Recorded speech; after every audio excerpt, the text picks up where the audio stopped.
Welcome. I'm E.G. Marshall, concierge of this halfway hotel, located somewhere between reality and illusion, and convenient to both. We speak of reality and illusion as if they are two separate and distinct states. But are they? Can one exist without the other? Aren't they like pain and pleasure, love and hate, life and death? Two opposites, inseparably linked together, like the two sides of the same coin? Yes, and so close are they that it's hard to tell where one begins and the other ends. Major Morrisy, you realize you are disobeying a written order of General Wallace. I realize that, Lieutenant. But General Wallace won't care. What? You'll be dead, too. Major, have you taken leave of your mind? Tomorrow, there will be battle. There can't be. The enemy isn't within miles. In 8 hours, we will all be dead. We will die bravely. Major, are you saying you can see into the future? That's impossible. Nobody can see into the future. I can, Lieutenant. I've been there.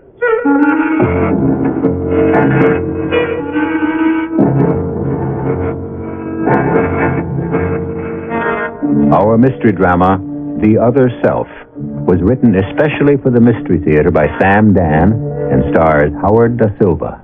It is sponsored in part by Buick Motor Division and Anheuser-Busch Incorporated, brewers of Budweiser. I'll be back shortly with Act One. To the man who plays and this station.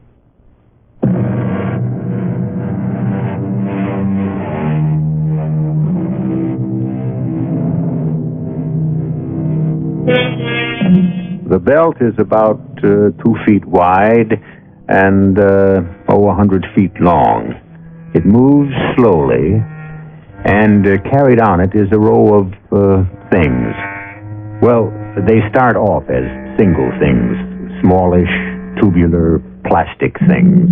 But all along the 100 feet of slowly moving belt, there stand men and women, and each, in turn, adds something or does something, then waits about 4 seconds, and then a fresh, new thing comes by on the belt. Take Oliver Townsen, that tall, blond fellow, about 2/3 of the way down the line. Well, every 4 seconds, here's what he does. He picks up a thing, gives the rotating end of it a turn, taps it with his finger, fuses it with one touch of a special heat gun, sends it on its way, and picks up the next. And he does it to a kind of rhythm. He says, turn, tap, zap. And he does this every day for 8 hours. How does he keep from going mad? Maybe he doesn't. Turn, tap, zap. Turn, tap, zap.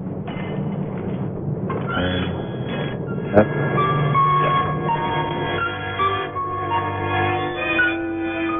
I don't know what else I can tell you, Dr. Hackman. Oh, excuse me. Yeah. Well, how do we stand today, Miller? No, not much, huh? Well, the overall percentage for the month is not going to be too good. Yeah, all right. We were just talking about this, Dr. Hackman. Absenteeism on the first shift is 20%. That means 1 in 5 workers did not show up. And this is your usual pattern, Mr. Wallace? It is getting to be our usual pattern. These are all production line workers? That's where we hurt. Well, if it's any consolation, most production line workers have the same problem. No, that doesn't help me. Orders are piling up. I can't fill them. Why don't your employees show up? Why? They call in sick, mostly. Are they sick? I guess they are. They're sick of working. You must admit, these are dull, monotonous jobs. So, what can I do about that? Try to make the job exciting. Exciting? Well, interesting.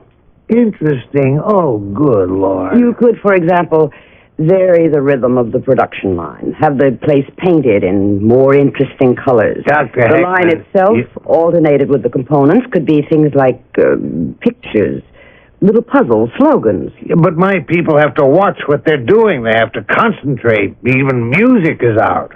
Then eliminate the jobs. Can't a machine be devised that would... No, because those components have to be finger-tightened. You can't get a machine that can feel it or sense it.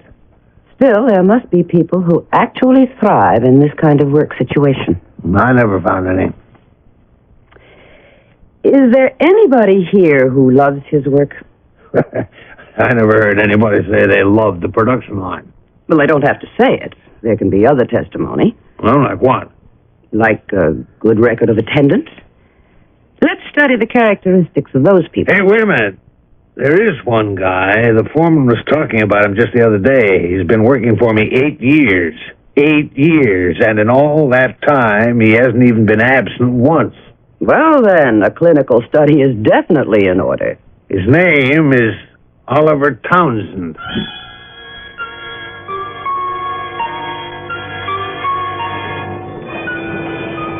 Turn, zap, zap. Turn, zap, zap. Turn, zap. Coffee break. Mr. Oliver Townsen? Yeah, that's me. Well, my name is Wilma Hickman. May I talk with you? For sure. Why? Well, I'm a psychologist. No kidding. I think that's great. Why do you think it's great? Why do you think my being a psychologist is great? Because it's better than not being a psychologist. I'm afraid I don't understand. It's so simple. Look, why are you a psychologist? Because that's always been my ambition. Right. So wouldn't it be terrible if you didn't become a psychologist? I see. You think I'm crazy. Oh, no. Oh, don't let it bother you. Everybody thinks I'm crazy. What do you think? Well, 50 million Frenchmen can't be wrong. What does that mean? Our doughboys used to say that during World War I. Oh. You notice I call them doughboys. Each war has a different nickname for the American soldier. Really? Yeah. The British are always called Tommies. Tommy Atkins, that is. But we keep changing. In World War II, our boys were called G.I. Joe. Civil War, it was Johnny Reb and Billy Yank. Are you interested in wars? Yeah. My war's the Civil War. Is it? I could drive you nuts. Actually, people around here give me a nickname. Shiloh. Shiloh? Didn't you ever hear of the Battle of Shiloh? It was also called Pittsburgh Landing. Oh, yes. I think I remember. You think you remember? Well, I'm... I sort of made the Battle of Shiloh my life's work. Yeah, you could say that. Why? Why not? Some people play golf, others bowl, hunt, fish. I've got the Battle of Shiloh. Do you work here? Well, I do for a while. Would you like to see the Battle of Shiloh? Where? Over at my place. The reason I asked is you seem interested. I mean, well, most folks think I'm a nut. Oh. Harmless, but a nut. A lot of interesting people were at the Battle of Shiloh. Yes, I'm sure.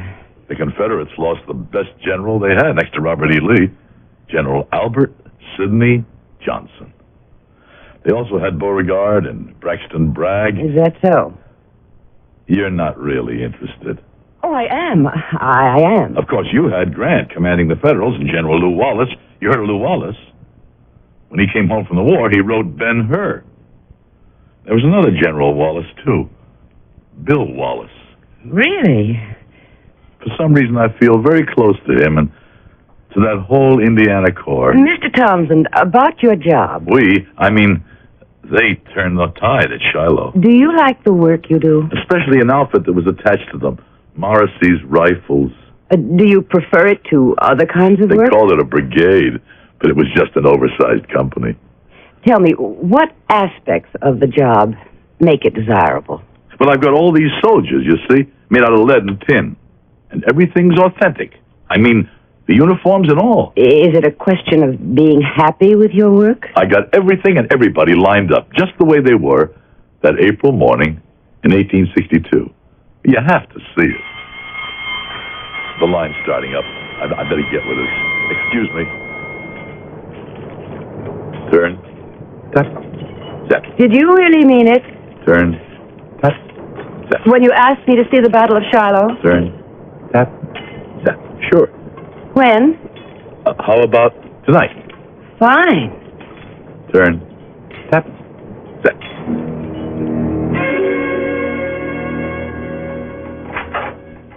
Oliver. Evening, Aunt Clara. May I introduce... Oliver, when you said you were bringing someone home to supper, I didn't assume it would be a lady friend. Aunt Clara, this is... Oh, my, she's pretty. This is Dr. Heckman, my Aunt Clara. Doctor. Oliver, did you bring a doctor to see me? No, there isn't a thing wrong with Dr. me. Heckman is going to see the Battle of Shiloh. Oh, I might have known. Oh, please, come in. Thank you. Now, Aunt Clara, will you entertain the doctor while I get my men set up? It'll only take a couple of minutes. Well, won't you sit down, Doctor? Oh, please, call me Wilma. What's a pretty girl like you doing being a doctor? Well, I'm really a doctor of philosophy. Well, that's even worse. Well, when I saw you standing in the doorway, I said, oh, my, maybe now he found himself a girl and he'll come back to this life. This life? As distinguished from which life? Well, the crazy one he's leading now. Oh, you mean at the factory? No, I mean at the Battle of Shiloh. I don't understand. Oh, he's back there, all right. His mind, his heart. There are times when I even think... No. Tell me. No? You'll think I'm crazy. There are times when you even think... Well, I even think his body is back there. Well, that's... You see? You're trying not to say it. You're trying not to say that's crazy. Well, tell me why you think so. I don't have to tell you. Look at him when he talks. Listen to what he says. You'll believe it yourself. Well, everything's ready. Now, how much time do we have before dinner? Well, how long's the battle gonna last? Oh, just a couple of minutes. Well, in that case, fire away. Now you see why I need the whole basement? Well, it's... I don't know what to say. It's unbelievable. You have to realize it's nowhere near the real thing. These tables, end to end, but they occupy the whole floor. And the soldiers... there must be thousands. It looks like a lot, but you have to remember there were over 80,000 men involved. I don't have anywhere near that. All these pictures on the walls. Ah, I recognize General Grant. Oh, and wait. That general standing high above the battle of the table, he's also General Grant, right? How did you get that little statue to look like General Grant? I don't know. I just bought a little statue of a horseman dressed like a Union Army general. And after a while, it began to look like Grant. What are you telling me? The truth. And look at the other officers. Now compare them with their pictures on the wall. That's Beauregard, and that's Buell, and Bragg, and Johnson, and Wallace. That's fantastic. How did you get these made up? I keep telling you. I just bought tin soldiers in Civil War uniforms. And after a while... Wait a minute. This one here. Who's that? Oh, that's Major Morrisy, commanding officer of Morrisy's Rifles. That's uncanny. What's uncanny? This tin soldier. His face. It looks exactly like you. All right. You never know where these things go, do you? Now, here we have a nice, rather conservative lady psychologist trying to solve one of the most searing problems of our highly technical age, boredom. And if she's not careful, she's going to find herself dodging bullets at the Battle of Shiloh, which took place more than a century ago. Well, Dig in. I'll return in a few moments with Act Two. Difference.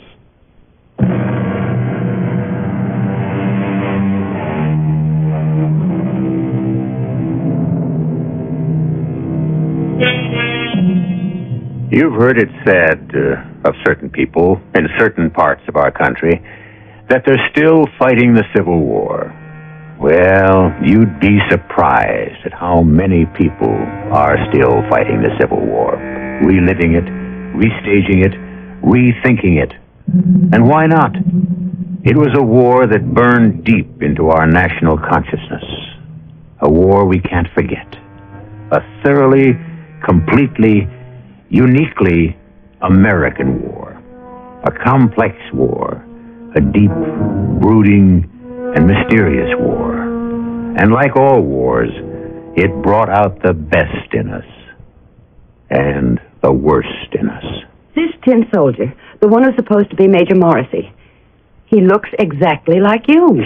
It's your imagination. But anyone who can see would have to admit that... Probably, but it's a coincidence. Now, I promised you the battle. It is dawn, Sunday morning, April the 5th. The Confederates, under General Hardee, move against General Prentice's division. I made up a special soundtrack out of tape. Fighting is general and spreads all along the line. Now the gunboats come down the river. And here is where Morrisy's rifles make such an important... Wait. What is it? What? Cease firing. Was something wrong? Something's terribly wrong. What? Morrisy's rifles, look at them. What about In them? position near the riverbank. See how I placed them? Well, isn't that what they're supposed to be doing? What happened to their rifles? To their what? Rifles! Well, each one of them seems to have a rifle. Those aren't the rifles they carried into the Battle of Shiloh. I'm afraid I don't understand. Something went wrong.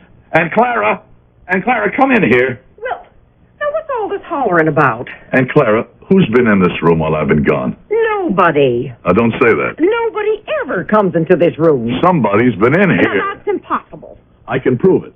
These soldiers, see? What am I supposed to see? These soldiers, they represent Morrisy's rifles. Oh, none of that means a thing to me. Somebody took away their rifles. Oh, now, who'd want to do a thing like that? And Clara, has anybody... No. And I'm no expert, but even I can tell they still have their rifles. Oliver, why do you say they don't have their rifles? Look at the rifles they're carrying. These were the .58 caliber U.S. model 1861s. So? But Morrisy's men were armed with Spencers. Oh, but these are just tin soldiers. They are not tin soldiers. All right, they're lead soldiers. They didn't go into combat with the guns they're carrying now, because if they had, the Union forces would have lost the Battle of Shiloh. You know, dinner's just about ready. Let me explain something to you. It was the Spencer repeating rifles that turned the tide, finally. Well, I have no reason to doubt that. See, these 1861s, you see, it's unbelievable how difficult they were to use. And that's why I promised my men Spencers. The 1861s took a paper cartridge. You would tear the powder end open with your teeth, empty the powder down the barrel, ram the bullet down on top of it. You follow this? You're holding me the way a snake hypnotizes a bird. You pull the hammer halfway back, adjust your percussion cap, and then, finally, you're ready to fire. Do you realize that was the gun most men used on both sides? Really? Yes, but certain commanders were able to buy their men better weapons. That is, Morrisy, bought Spencers for the whole company. If you'll excuse me, I don't understand. We have just started the Battle of Shiloh, and Morrisy's men who saved the day with their rapid-firing Spencers are going into combat with the old muskets that can hardly get off 2 shots a minute. Well, the Battle of Shiloh has been over for many years, so does it really matter what these toy soldiers carry? Yes, it matters. The truth always matters. Now, what happened to the Spencers? These men were carrying Spencers. Why don't we have dinner? And then maybe, like both eat sheep, they'll come home again.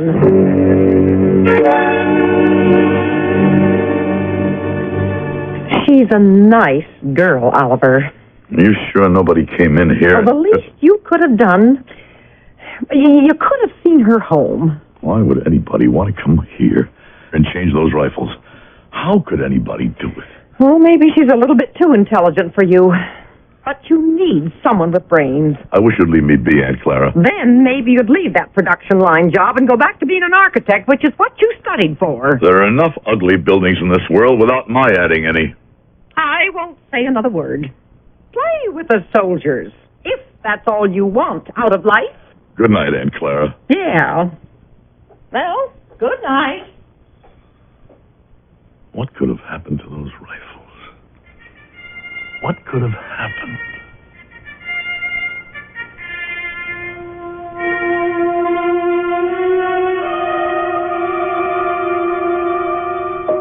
Have you discovered anything, Dr. Heckman?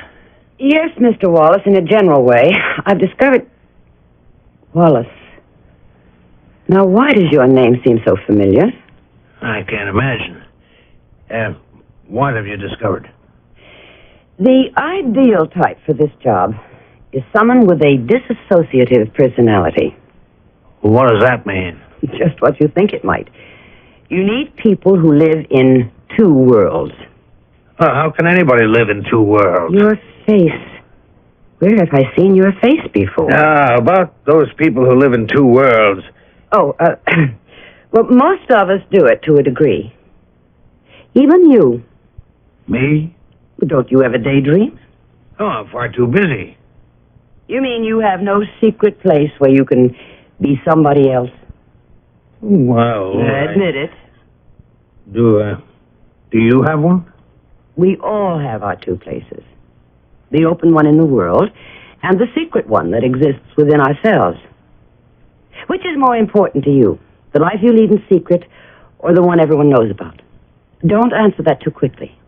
Imagination's all very well, but reality is... Fine. Then the people you need are the ones for whom the secret place is more important. Men like Oliver Townsen. Hire people like Oliver Townsen. Excuse me. Yeah? Wallace, I've heard that name and I've seen that face. What do you mean? Okay. All right, I'll talk to you later. Well, thank you very much, Dr. Heckman. Actually, I haven't even started. If you can't straighten this out, you may be finished. What are you saying? I am saying we got a guy working here named Oliver Townsen. He hasn't missed a day's work in 8 years. So you talked to him, and this morning, for the first time, he's absent. But that's... Things are bad enough. Mr. Wallace, I'm sure there's a reasonable explanation. Well, if there is, you had better come up with it.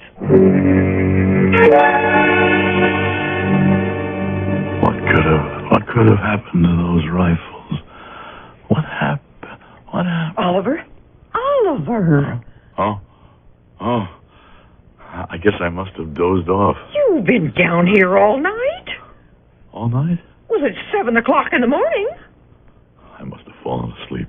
Well, you'd better think about getting ready for work. Work? I'll have breakfast right away. No, work. I can't go this morning. What? Oliver, you realize it's the first time in how many years? Call in for me, Aunt Clara. Say I'm sick. Well, I hate to lie, you know. Is there something the matter with you, Oliver? I've got a problem. The rifles. I'm having a problem with the rifles. Yeah. Well, I'll call in and say you're sick. What could have happened? Halt! Whoa there. Who goes that? Major Morrisy. Major! We've been waiting for you to come back. What's wrong? They want to take our Spencer rifles away from us. What are you saying? We're to trade our Spencer rifles for these standard U.S. 1861. Who says so? Direct order from General Wallace. There's a lieutenant from his headquarters waiting on you in your tent.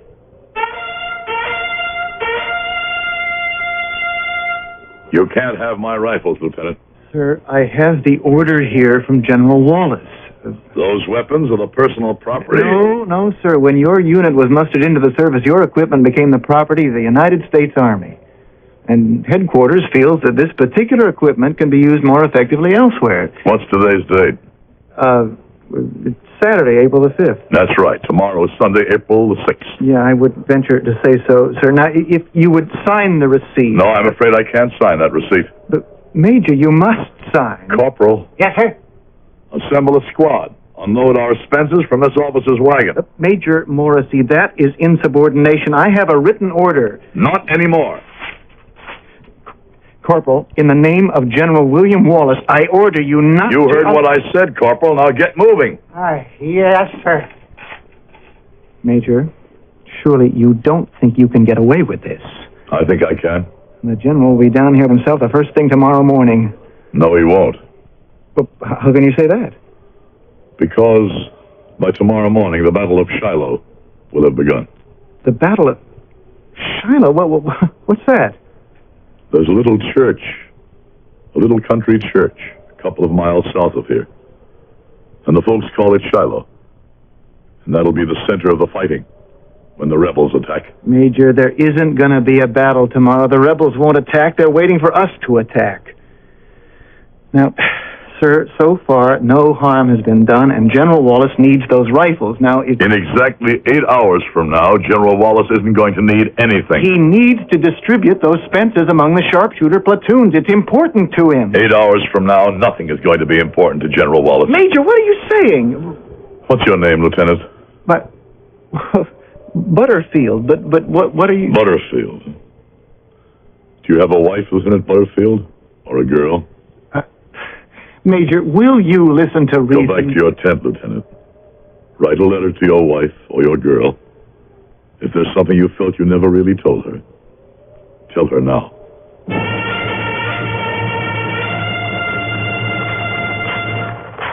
Oliver? Oh, hello. Here, let me turn it off. Don't let me interrupt anything. Now, I'd like you to see the whole thing from the beginning. I just got to the point where General Wallace is killed. Oh. Yeah, you see, he was... Wallace. William H. Wallace. That's where I heard the name before. I got his picture on the wall, see? Up there. Oliver. General Wallace, look at him. Who does he remind you of? I don't know. Well, the resemblance is uncanny. I still don't know. The face is the same, and the name is the same. That could be a picture of your boss. Mr. Wallace? I've never seen such a likeness.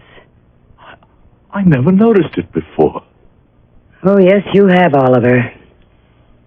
You have.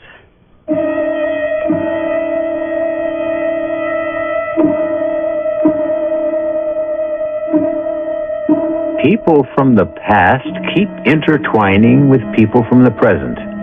When Oliver Townsen combines himself with Major Morrisy, we may very well suspect that this might be going on in his own head. But we have a Brigadier General William H. Wallace and an industrialist named William H. Wallace, and both of them look alike. And that isn't confined to Oliver's head. That's a fact. There will be more facts for you to ponder when I return with Act 3. Oh, what'll it be, Bill? Soda, shaving cream, or a prescription? It's my hemorrhoids, Mr. Edwards.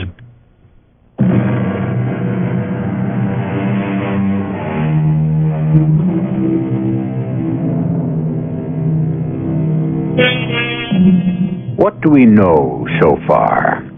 We know that there are many dissociative personalities. In other words, people who live in two worlds.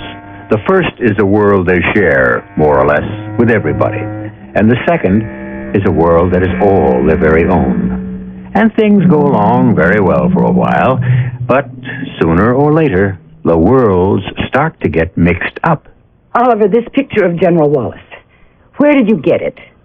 I have a great big album. It has photographs of all the Civil War generals. They're all authentic, and I cut them out of the book and put them on the walls. Mm-hmm. There are two worlds. You live in two worlds. What are you saying? You know what I'm saying. In one world, you're Oliver Townsen, a production line worker. In the other, You're Major Morrisy, commander of the Civil War Rifle Unit. I wouldn't... You won't admit it, but you keep giving it away. You keep seeing yourself as Morrisy. Now, that's true, isn't it? Well, But now there's another person who seems to be common to both worlds. Wallace. In this world, he's Oliver Townsend's employer. What was General Wallace to Major Morrisy in that other world? General Wallace, he was Morrisy's superior officer. And what was the relationship between Wallace and Morrisy? They had very little to do with each other. Very little or nothing at all? Well, it was Wallace who took away the Spences from Morrisy just before Shiloh. Wallace took away the Spencers, yes. Oliver, tell me, why did you become interested in the Civil War? I don't know. It just happened. How long ago? I was always interested, I guess. What do you mean by always?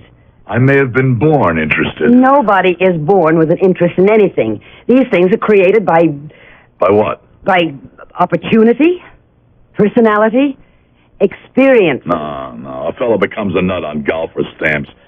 But a nut the way I'm supposed to be a nut on Shiloh, no, you got to be born with it. Do you mean to say you were interested in the Civil War since the day you were born? Yeah, I guess that's what I mean. But how would you know? Well, suddenly it seems a guy goes overboard about certain things, but the interest was always there. He may not have been aware of it. And then one day it just... How long have you been studying the Battle of Shiloh? A while, I guess. And what other battles have you analyzed? None. Why? Well, it's just Shiloh is so interesting. And why are you so concerned with Morrisy's rifles? I don't know. And after Shiloh, where did Morrisy's rifles go? Where? Well, they must have fought their way farther south. I never thought about it. What are you trying to say? I don't know yet. I don't know.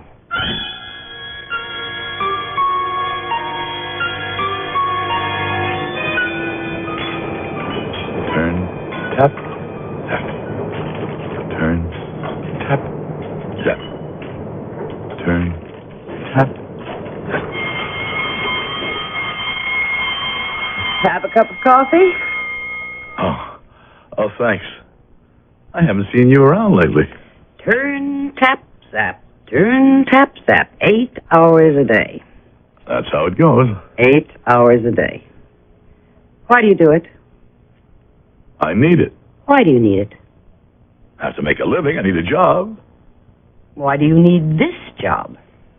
It's the only one I can get. Why aren't you designing things, like buildings? Say, where have you been? Where have you been? I asked you first. In Washington. On a job? It was related to a job. So now where have you been? Here? Where else? Part of the time. And the rest of the time? All around. Around Shiloh? You know, I learned something from you. Really? Yeah, to keep my mouth shut. I'm not aware that I taught you. Yeah, you talk about those two worlds. Mm-hmm. The private one should be just that. Private. My trouble was I let everyone know about it. Do you want to know what I was doing in Washington? I was looking up the records of the Department of the Ohio, the Union Army Corps that fought at Shiloh. What? I was looking for Morrisy's rifles. Well, you could have asked me. They were attached to the 9th Indiana. I know. And later, all records of them were lost. Why? It was a long time ago. And not all the records survived. Is that the reason? Well, sure. Look, do you suppose I could see you afterwards? I have to get back to work in another minute. Mm-hmm. Turn, tap, zap. How can you do that all day? I don't mind it. I suppose you do need it. That's what I told you. I needed to support myself. No. You need it to support your other world. Well, now, Dr. Hickman, that's going back a long time. Yes, I realize that, Mr. Spencer. It must be all of 9 years. We've had a lot of young architects come and go through this office. Oliver Townsen, You don't remember him? Yes, I remember him, I think. I could have personnel look it up. Oh, thank you, but what I really need is your own human reaction to him. As I recall, he didn't last long, maybe 6 months. Did you fire him? No, he quit. Why? Well, now I remember. He just walked into my office one day and said, I don't think I want to be an architect. Did he give you any reason? Well, I asked him, I said, son, don't you like architecture? And he said, I like it, but it takes up too much of my time and energy. Mm-hmm. Well, thank you, Mr. Spencer. You're quite welcome, Doctor. Spencer. Odd that your name should be Spencer. Well, why is it odd? That was my father's name. Well, there still may be a rifle called the Spencer, and it must have been named after its inventor. Are you related? Oh, I think so, distantly. Why do you ask? Wallace? Now Spencer. No. It was Spencer and then Wallace. I beg your pardon? Mr. Spencer, why did you hire Oliver Townsen in the first place? Well, he was highly recommended by one of the greatest architects in the world, the head of the department, State University, Professor Morrisy. Morrisy. Yes. Doctor, are you all right? Is something the matter?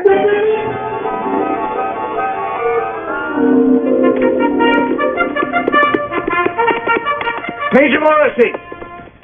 Lieutenant, you tell General Wallace if he wants my Spencer rifles, he can try to take them himself. How did you know, Major? How did you know? How did I know what? That the rebels would attack. The battle's on. Now, you're to form your men by the river, close by to the ravine at Bill's Branch. Now, map coordinates 18 and 36. I know where that is. And you are to hold there. You got to hold that position no matter what.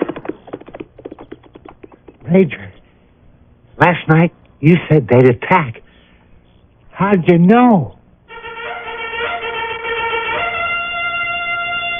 Now I can show it to you properly, because Morrisy's men got the rifles back. You see, these are Spencers. See how they differ from the muskets carried by the other troops? I'm not sure I do. But it's obvious. These aren't muzzle loaders. These are breech-loading repeaters. That's why General Wallace tried to take them away. Spencer, Wallace, Morrisy. Now tell me one more thing. Why Shiloh? Shiloh? Every one of these names appear in your life, your real life, except Shiloh. Shiloh was a church. But what else was Shiloh? It was a biblical town in the land of Ephraim. And there, in a beautiful temple called Shiloh, was where the priests of Eli presided over the holy sanctuary. A temple. Yes, a beautiful temple. One of the first of the temples. It was more than a tabernacle. It was a temple. Do you understand? Yes. With walls and doors and pillars. Oh, it was small, but it was magnificent. And it was my first exercise in design when I studied at the university. No one really knows what the Temple of Shiloh looked like, but I saw it so clearly. Now you must really think I'm crazy, huh?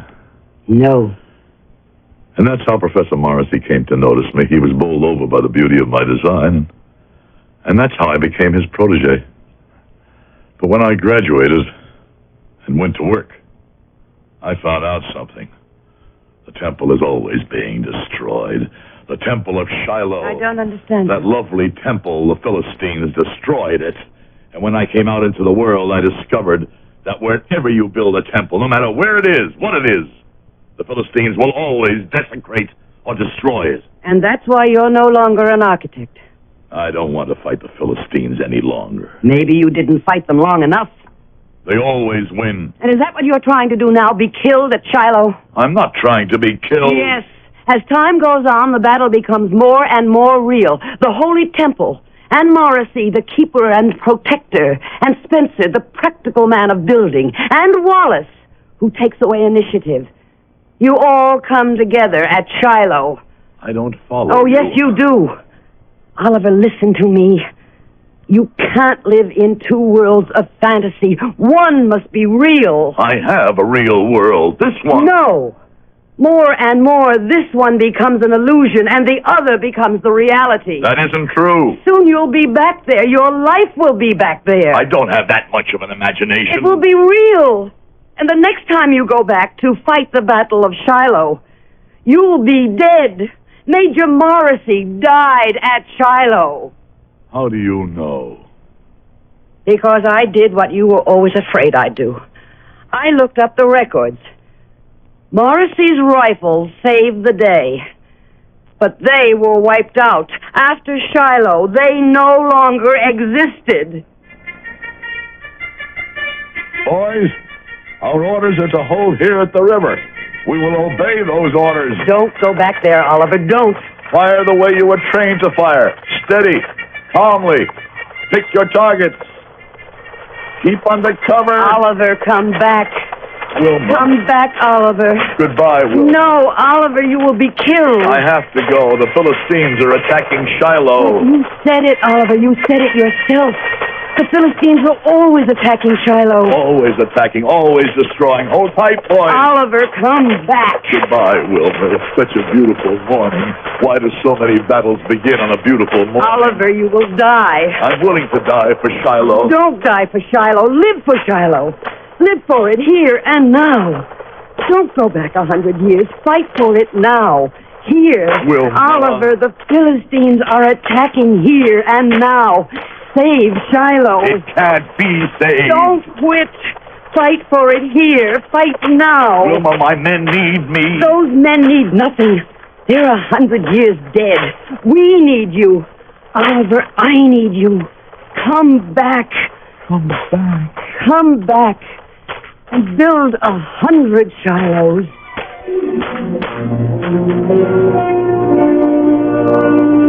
And he did. The temple is built so that it will be destroyed, so that it will be rebuilt again. And this is the story that is told and retold over the centuries we have seen, and as it will be retold in the times that are to come. I shall return shortly. For more information, write Bicycles, Washington, D.C. 20207, the U.S. Consumer Product Safety Commission.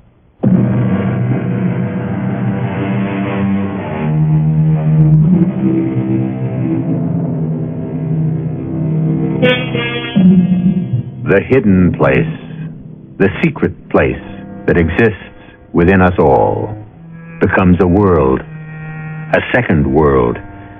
And sometimes we feel we can live in both worlds, the one inside and the one outside.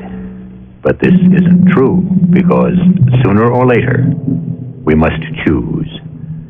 The secret world is Shiloh, and we must always decide whether we shall be the builders or the destroyers of the temple. Our cast included Howard Da Silva, Joan Lovejoy, Robert Dryden, Joan Shea, and Russell Horton. The entire production was under the direction of Hyman Brown. And now, a preview of our next tale. Do you think I'd... For $2 million. Ben, good Lord. I killed him. Radio Mystery Theater was sponsored in part by Anheuser-Busch Incorporated, Brewers of Budweiser, and Buick Motor Division. This is E.G. Marshall inviting you to return to our Mystery Theater for another adventure in the macabre. Until next time, pleasant dreams.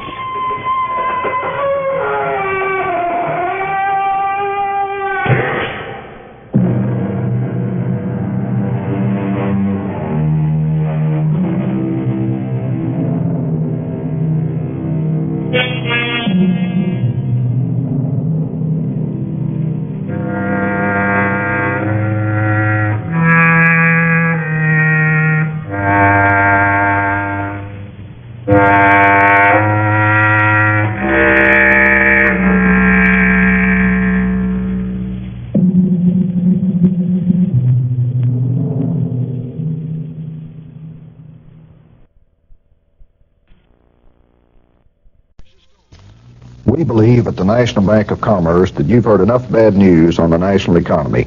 I'm John Hazard, Chairman of the Board of the National Bank of Commerce, with a positive look at the Dallas economy. Lamar Muse, President of Southwest Airlines, had this to say recently on the positive side of the picture. We feel very fortunate, of course, to be in Texas. It is one of the fastest growing states as a whole in the nation, and with particular reference to Dallas and Houston and San Antonio, the 3 points we serve. They are very aggressive and progressive cities. The unemployment rate in Dallas is something like 2%, whereas in the rest of the nation overall it's 6%, and some places high as 12 and 13%. But we still have difficulty in hiring qualified people because they're just not available. Everybody's working. I think everything is up. That was Lamar Muse of Southwest Airlines speaking on the positive side for the National Bank of Commerce. Why? Because at NBC, we're positive. The CBS Radio Mystery Theater presents...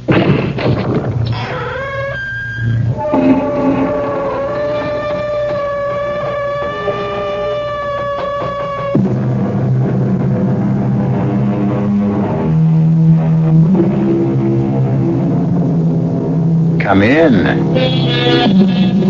Welcome. I'm E.G. Marshall. Listen to a story of greed, innocence, incalculable malevolence, and a mystical, fantastical watch. A watch whose hands held the power of life and death. Our tale is played against the background of the sun-drenched Mediterranean North Shore, around and about the most famous gambling casino of its day. And it takes place some 100 years ago. But the scene is not sun-drenched as our story begins. It's a devil's night out. Look, John, a driveway lined with statues. Come on. There must be a house where we can seek shelter. Not there. For God's sake, Charles. Why not? That's the haunted villa. You? Superstitious? About that place. Anyway, it's boarded up. Has been for years. There's the house now. Maybe we can find some shelter. Oh, statue. There's the house. The light can hit it. I can't look. It's as bright as molten steel. It's gone. Melted as it had never been. Let's get out of here, Charles. I could swear I saw that thing jump and run into the house. The whole villa is lighting up. Maybe it's on fire. Don't be silly. It's lamplight. And look, the door is open. Welcome, strangers. Come, this is no night to be abroad. Welcome to the Villa di Despair, the house of despair.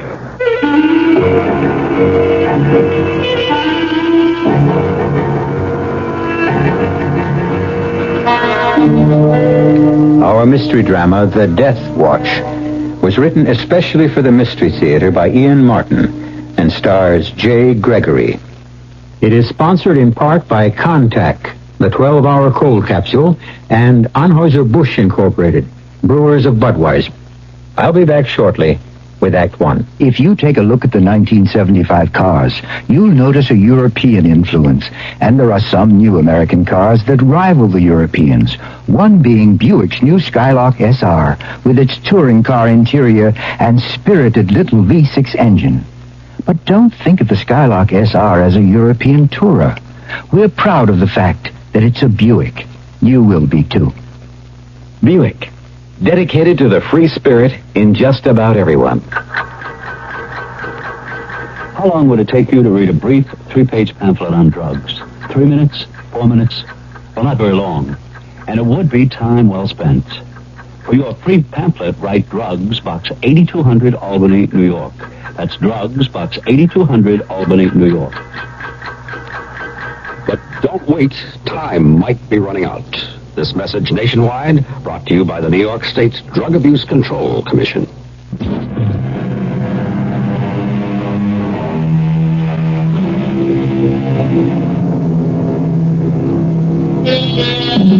A black night, a witch's night, orchestrated with a drum of teeming rain. The wind, a wail of violins, the crash of thunder, a choir of cymbals. and the sudden rebirth of a long-dead house, menacingly named the Villa Desespoir, the Castle of Despair. Surely the perfect setting for the strange and terrifying story I shall leave Charles Fleming to tell you in his own words.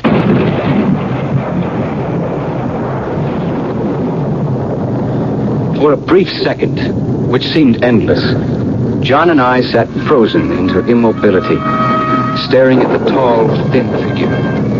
The bristling black eyebrows and the deep widow's peak only emphasized the height of his brow, the parchment white of his skin. Beside him lurked a misshapen dwarf with an oversized head.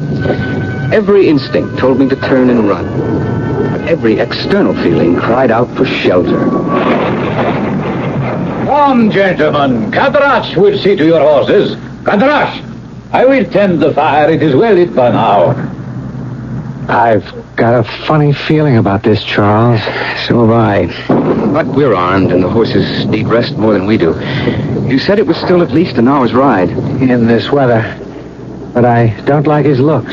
No question. Watch it. The man wants to take the horses. Don't expect any answers from Kadrash, gentlemen. He is a deaf mute. But you can trust horses to him. They will never have gentler or more loving care. Well, come in out of this bone-chilling rain. You are most kind to offer us hospitality. On a night like tonight, it is no more than human decency. Allow me to present myself. I am Count Vladimir Dravanescu. Honored. I am Charles Fleming, and this is my good friend, Dr. John Potter. Shall we go in the petit salon, or how do you say in the English, a parlor? We have started a fire. Yes, I must apologize for the smoke. I've just arrived myself, as you can see, and the wood is as wet as all of us. By which road did you come? From Carlo Casino, where I presume you are headed. Correct. To the home of Colonel Willoughby. The countryman of yours with the exquisite daughter. Parbleu, one of you must be the lucky man who is affianced to her. Well, not I, Count. Charles is the one. So. You are the fortunate man. You've lived in these parts long, Count Dravanescu? Oh, scarcely. As you can tell from my name, I'm Romanian. Oh, I visited here many years ago. Now, as soon as Kadrash returns, I can offer you something to eat. Oh, that's kind of you, but I think if the weather will let up, we'll press on to Carlo Casino. Naturally, you are anxious to rejoin your bride-to-be. But from the looks of things, it will be some time till that will happen. In the meantime, you will make your home in Carlo Casino, Dr. Potter? No, I have a cabana here for the summer months only because I am both an inveterate sun worshipper and gambler. A kindred spirit. Then while we are waiting, shall the three of us pass the time by seeing which lady luck will smile upon? Why not, Charles? It's 2-1. Then what shall it be? Cards, dice, dominoes, name your choice.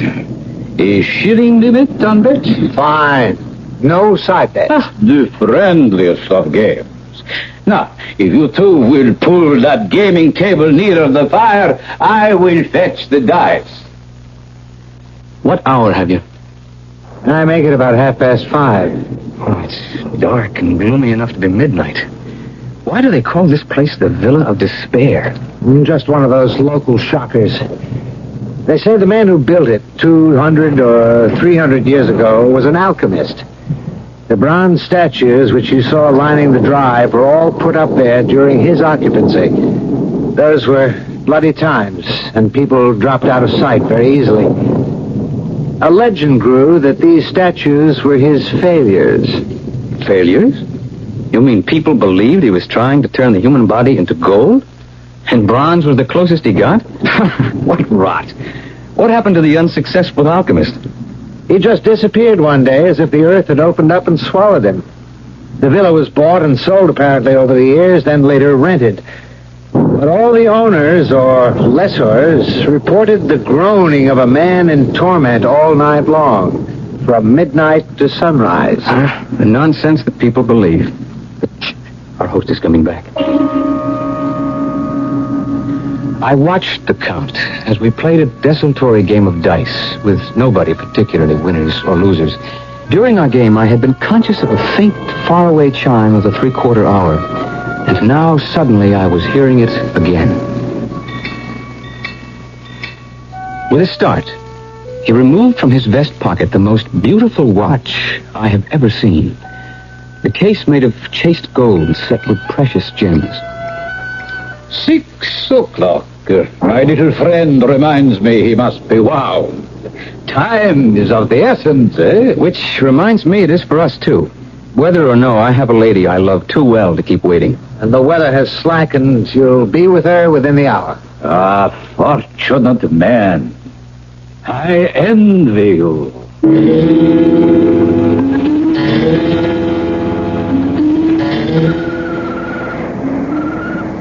Oh, my darling. My blessed darling Charles. Oh, thank God you're with me again. Claire, beloved, if it hadn't been for your mother's death, we would already have been together, always. Don't I? It was clumsy of me. I didn't... No, darling. It isn't Mother that troubles me. It's Papa. He's become a different man. How? Well, it's all mixed up with Mother's death and his own lack of interest in life and the evil that surrounds all this beauty like a blight. Evil? The gambling fever. It's a sickness. Father is at the casino every night, wagering wildly and stupidly. I'm almost glad that Count Travinescu bought the old Villa des Espoirs. Although I must admit, the place and the owner give me the creeps. Yes. For all his charm, there's something uncanny about him. But why are you glad? Well, the Count and Papa play chess.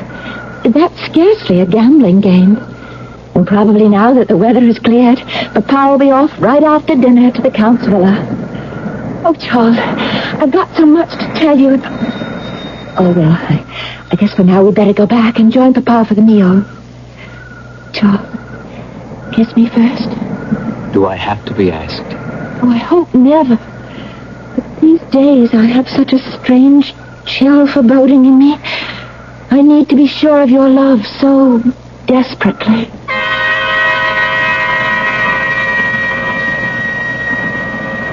Claire's mother had died 4 months ago, just before our planned wedding.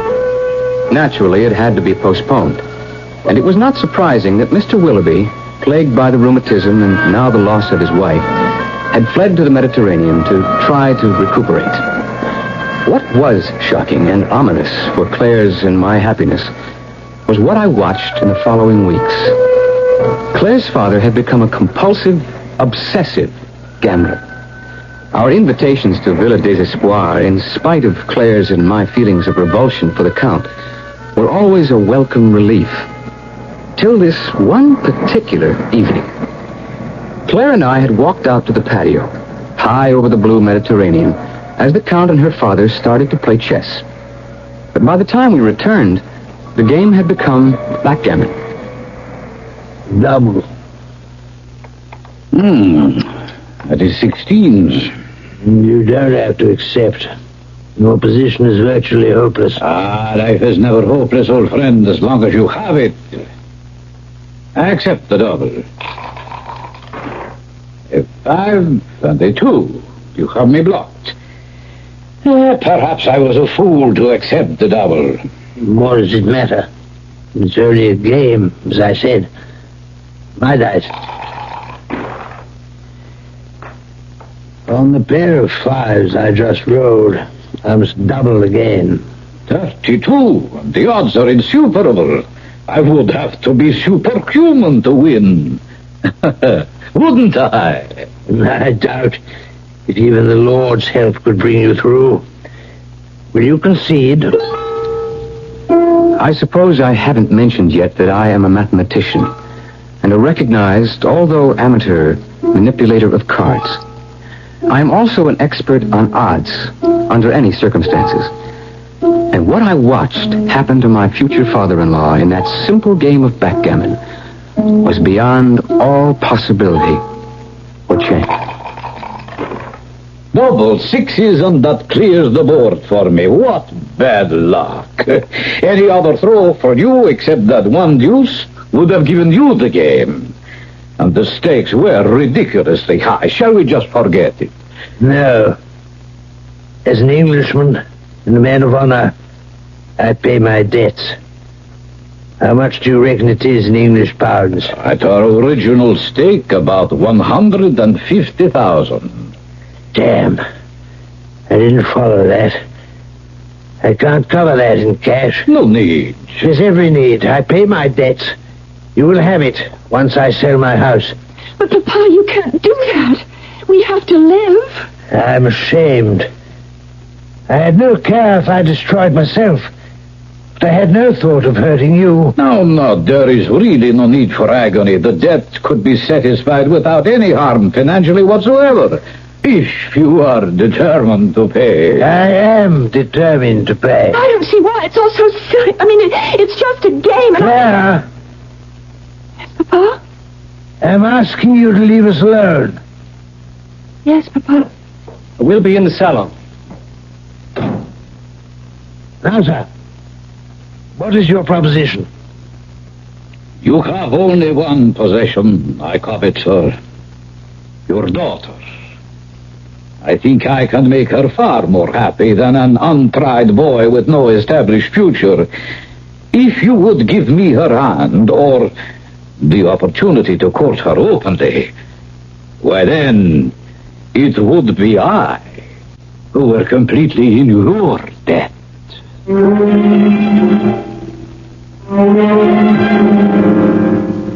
A bargain.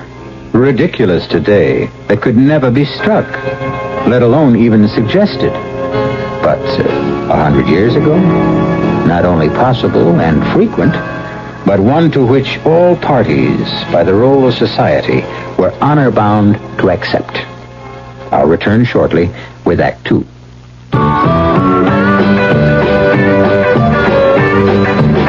When you say Budweiser, when you say Bud, you say a lot of things nobody else can say. When you say Bud, you've gone as far as you can go to get the very best. When you say Budweiser, you tell the world you know what makes it all the way. When you say Bud, you say you can't enough to only want the clean of beers. There is no other one. There's only something left. Because the king of beer is the another end. When you say Budweiser, you say Anheuser-Busch, St. Louis. When a man buys a woman a kitchen appliance for Christmas, could be he's got his favorite foods in mind. Well, that may seem a little sneaky and underhanded, but it's smart, too. Frank Lieber here to tell you that you'll find the appliance she needs to make the foods you like at True Value Hardware stores. Like a Hamilton Beach baconer to cook great-tasting bacon with no spatter, less shrinkage. She'll just drape the bacon over the Teflon cooking surface. It cooks both sides at once. Or the Hamilton Beach 18-quart roaster. Bakes, roasts, and cooks delicious family-sized meals, yet it's big enough to hold enough food for a crowd.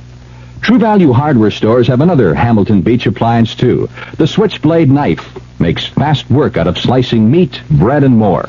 Has a hole in the handle for balance control. Slices both vertically and horizontally. You'll find these and more at participating True Value Hardware stores.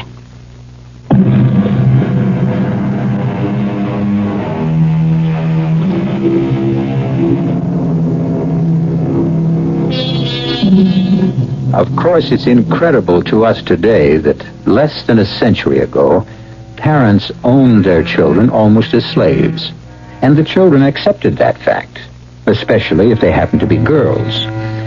Still, with parents who were reasonable human beings, even under the fashion of the day, most of the young people were not tested in their allegiance, except under unusual conditions, such as an ashamed and trapped Colonel Willoughby finds himself.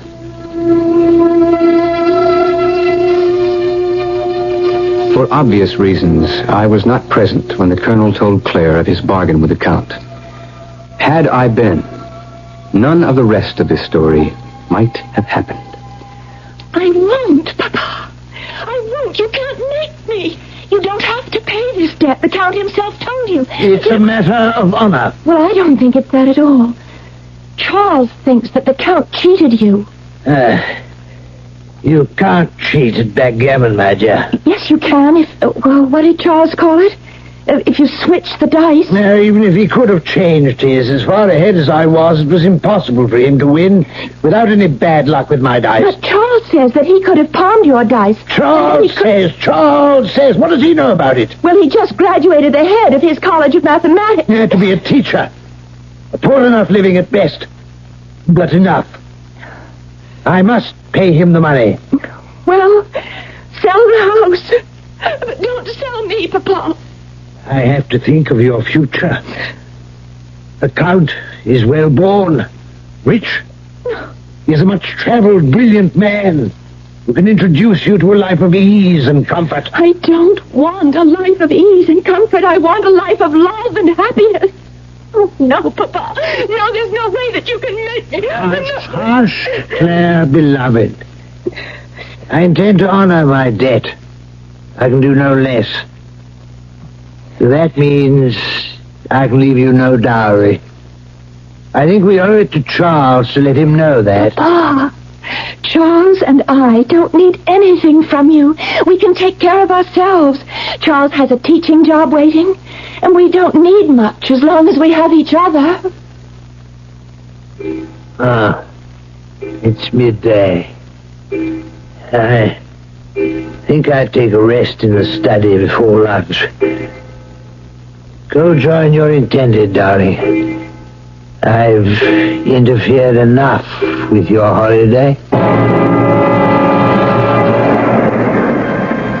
After Claire had come out and told me of her interview with her father, I had taken some provisions down to the small day sailor and was returning back to the house to pick up Claire and the picnic she had been preparing, when the shot came directly from the house, from the area of the study. I started running immediately, and as I reached the terrace, I heard...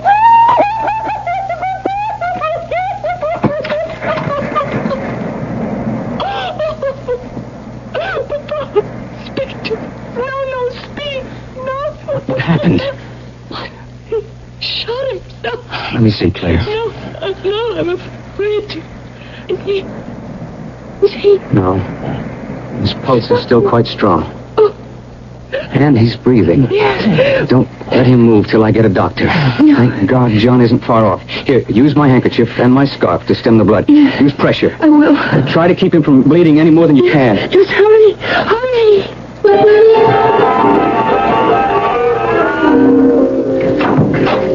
How is he, John? He's alive. He's lost quite a bit of blood, but that's not serious. But he's alive. Yes. Should he be removed to hospital? I don't think that's necessary, or even advisable under the circumstances. What do you mean?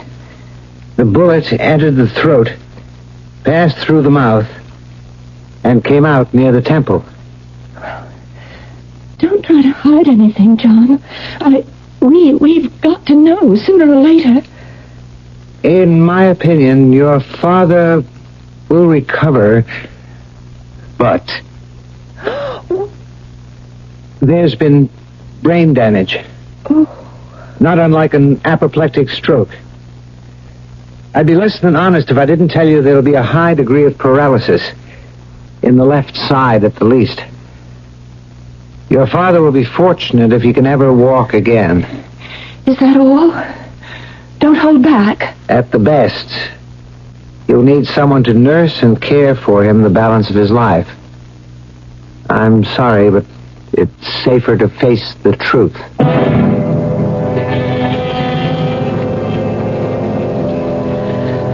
I know John. He's my closest friend. And I thought he was being cautious. But he was telling the exact truth. It was soon enough obvious that Colonel Willoughby would be a helpless invalid for the rest of his life. And to care and house him, there seemed only one normal solution. There just isn't any other way out, Charles. Papa has other debts. The house is heavily mortgaged, and even its sale won't help much. Papa is going to need the kind of care that you and I can't provide for him. I'd argue that. And for sure, there's one thing. You are not going to marry the Count. What else can I do? Although he can't find any way to say it, Papa feels that he's made a marriage contract. I don't understand. I never will. Your father brought all this on himself. Well, he is my father, and I can't abandon him.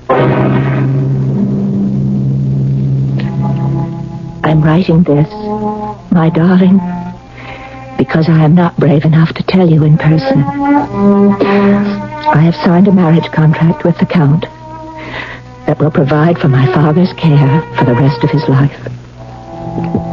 For 20 years, he has taken care of me. I cannot shirk my responsibilities to offer him the same in return.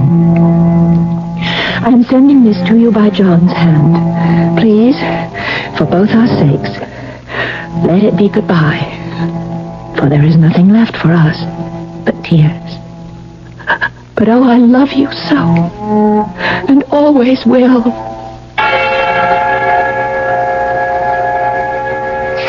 I'll be damned if I'll accept it, John. What else can you do? I could shoot the Count. What would that serve? Well, then Claire and I could be married, and we'd take care of her father. We've been over that. It wouldn't work, Charles. Even if you weren't arrested and guillotined.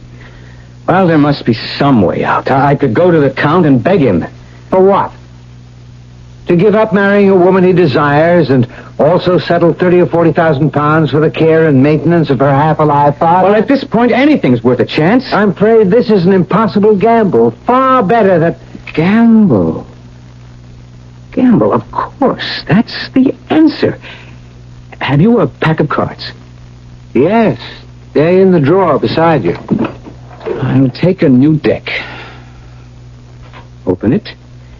Shuffle the cards. Remember I said I would play anything but cards when the Count suggested that friendly dice game? Yes? Well, let me show you why. I could take all night to shuffle these cards, but this will suffice to illustrate. Cut them. Cut them as many times as you want. Well, what's the point? Do as I say. Very well. This has always been a hobby with me, up till now. You know the game of poker? I should. I've lost enough at it. You needn't have, if I'd been dealing. What do you want? 2 pair? Full house? Flush? Just call it. You can deal me anything you want? Provided I can stack the deck. But that's cheating. What did you think the Count was doing in the backgammon game he won that ruined the Colonel? Can you prove it? Only by playing his game. I couldn't guess his mechanical means, and he won't be able to guess mine.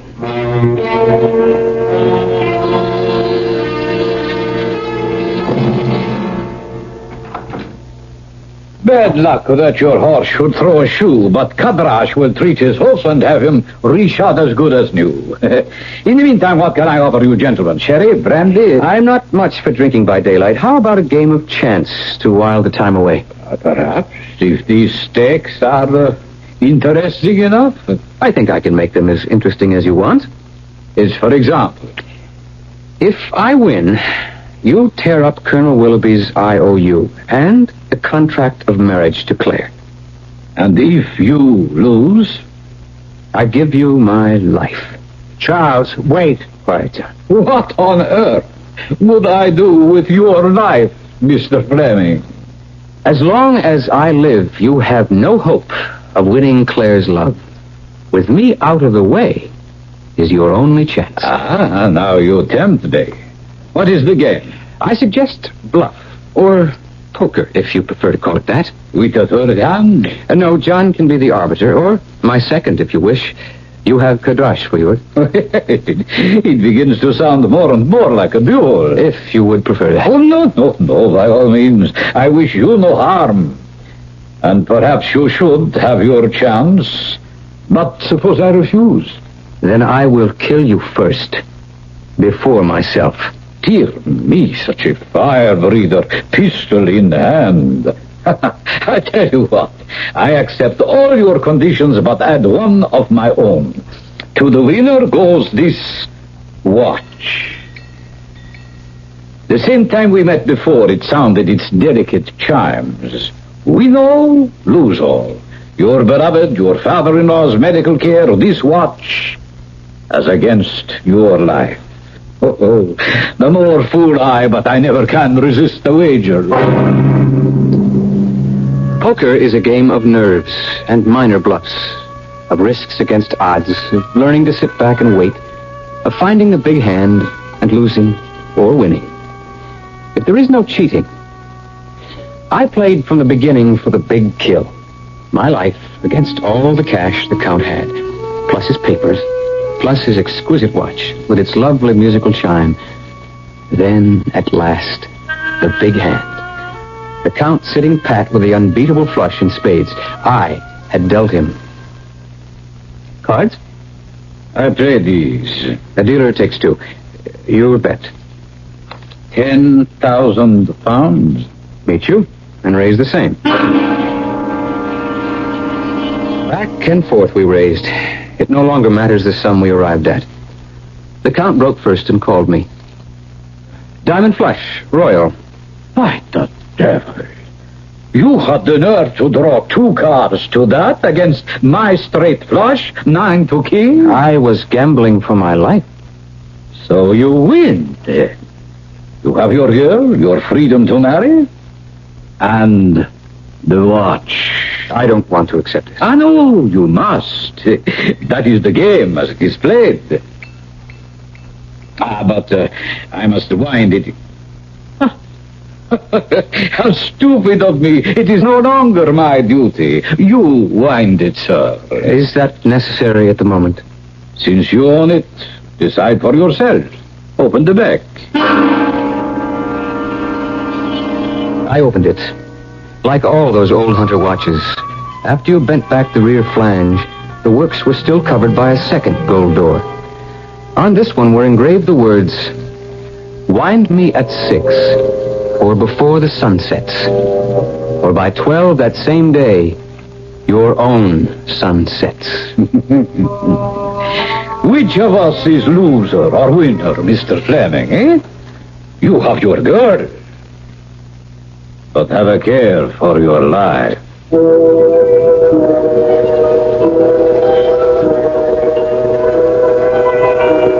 Curiouser and curiouser, said Alice in Wonderland. Stranger and stranger, we can say, as this story turns and twists. Who is Count Dravenescu, really? Does the watch have some magic power? Or is superstition enough to create that power in the lovely jeweled watch with its golden hands? I'll return shortly with Act 3. When you buy a mid-sized car, you expect certain things from it. Mainly, a reasonable combination of comfort and economy. Well, friend, Buick has a mid-size to meet your expectations. The 1975 Century Regal. It's a joy to look at. A joy to ride in, and Buick's new V6 engine makes it a joy to drive, especially past gas stations. Buick Century Regal, dedicated to the free spirit in just about everyone. Sure, I've heard that phrase, give to the college of your choice. Good idea. And I know all colleges need more money, what with inflation and all. It's just that since I graduated, I've been so busy, not just with my career, but with the community affairs, too, I haven't found the time to reevaluate. Take the time now and give more to the college of your choice now. A public service message of this station and the Advertising Council. This week, Everett's Jewelers' $1 million sale of outstanding estate jewelry will be shown at Everett's in Preston Center and Highland Park. It's your opportunity to save hundreds of dollars on fabulous estate jewelry assembled from all over the world, featuring an outstanding collection of fine diamonds, opals, emeralds, sapphires, and other precious stones in gold and platinum settings. The entire collection has been priced hundreds of dollars below its actual appraised value, and Everett's offers these outstanding savings just when fine diamonds and other precious precious gems are one of the best investments you can make, and just in time for special Christmas giving, too. You'll find antiques, contemporary designs, and reproductions. No two are alike. The collection will be shown for just 1 week at Everett's in Preston Center and Highland Park. We want to be a part of your lives. Everett's $1 Million Estate Sale. Preston Center and Highland Park stores only. Everett's Jewelers.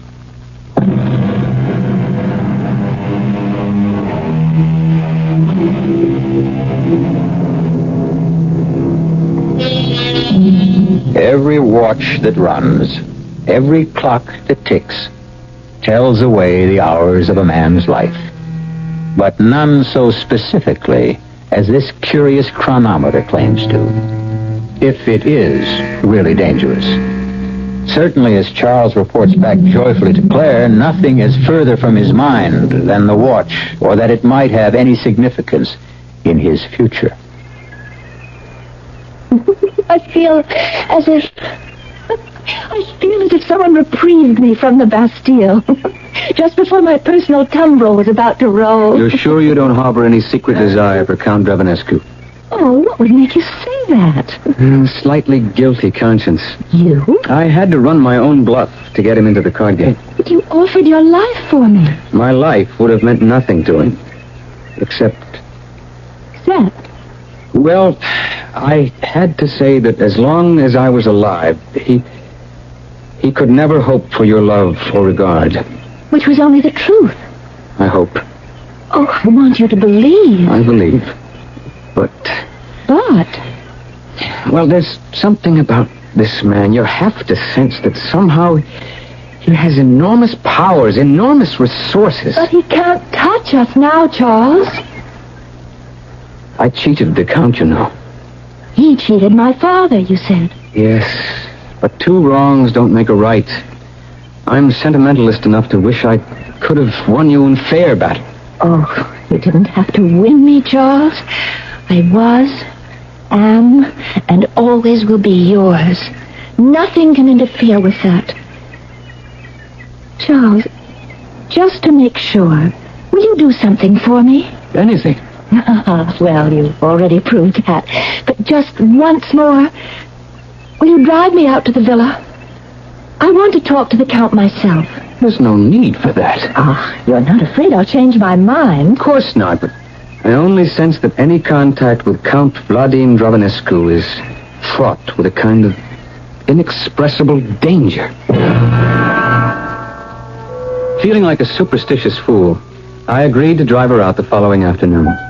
I dressed carefully and scrupulously for the encounter, forgetting no bauble that would suggest that I was more well-to-do than was actually the case, and not forgetting a pistol, because I had no trust in the Count. The one thing I forgot, or who knows, I was spelled into forgetting, was the watch. So, this is the famous, or should I say infamous, Villa des Espoirs. Look at the bronze statues. I'm looking. Oh, they're so lifelike. Hope that old legend John tells isn't true. Look, Charles, one of the statues is missing. That's the one that was struck by lightning the first night John and I were here. Well, let's forget that for a moment. Charles? Yes, dear? Will you let me see the Count alone? I think I can make an easier peace between us. Whatever was said between them left Claire happy and released by the time she returned to me. I suppose he duped her as thoroughly as he duped me, by consuming time. It wasn't until we were leaving that I realized that it was almost 6. It was a late sunset that evening. On the way back, Claire couldn't understand my reckless haste. Charles, do we have to drive so fast? What time is it? Just before 6. Damn. What's the matter? Oh, just something foolish. You know this road. Can we make it back home before 6? No, not a chance. Well, how does it matter? Father has his nerves. Why do we have to hurry so dangerously? On the way home, I should have told Claire about the watch and its special chimes, which musically told the hour and the legend about its winding, and the 6 hours of life that were left to the one who owned it and forgot to wind it before 6 o'clock. But it seemed such a ridiculous fancy that I decided to forget about it. Except suddenly I was assailed by an unreasonable pain in my stomach. What is it, darling? I don't know, dear. Just a sort of a cramp. But you're in pain. Not anymore. I must have thrown a muscle out of alignment for a moment. I'm fine now. How soon will we be back at the house? Oh, not about 15 minutes or less. Good. I couldn't wait to get home to rewind the watch in the hope of gaining some relief. For instead of just my former slight twinge of superstition about the watch's deadly warning, a pain and a sort of creeping paralysis that seemed to be affecting me had changed my mind. I no longer considered that malicious message a joke in bad taste, but perhaps the literal truth. That damnable watch. When I snatched it out of my bureau drawer, it was running. The hands at 6:30. And the chimes, which had sounded so sweet and gentle before now, rang in my ears stridently, as if tolling my approaching death. I tried to wind it, but the stem was frozen as I was becoming myself. The agonizing pain was spreading out like some evil flower, and already I felt like a corpse with rigor mortis setting in. Pocketing the watch, I went first to see John. There's no particular symptom I can put my finger on, except I don't like your reflexes. What's the matter with them? Oh, they're sluggish. Your pulse and heartbeats are a little slower than normal. I'd like to put you in the hospital for observation. No. Certainly by tomorrow, if you don't improve. If I don't improve by tomorrow, I'll be dead. There's only one person who can help me now. You cheated me into winning that watch from you. My dear Mr. Fleming, you were the cheat. You cold-decked me. You knew? Young man, you are talking to a professional. You were an amateur. Oh, an accomplished one, but still. I've never cheated in a game of cards in my life before. But I felt I could against you, since I know you cheated Claire's father in that backgammon game. Certainly I did. All is fair in love and war, correct? But why did you let me win? You told me that yourself. To get rid of that watch. But you must help me. You call off the charm or whatever it is. That is beyond my power. And I'm doomed. There's nothing I can do. But at least, whether I'm dead or alive, you will never have Claire. Thank God I saved her from you. So you did. Alas, poor child, she will mourn you, Mr. Fleming. I have no wish to hurt her, so perhaps I can offer you some help. What? How? I have the power to give you an extension of 24 hours. What good is that? Time enough to go to Monsieur Jassinet, the jeweler, first thing tomorrow morning. Have him act as your agent to sell this quickly. Make the price low enough so that someone will be sure to take it as a bargain. I hope I'll last till tomorrow.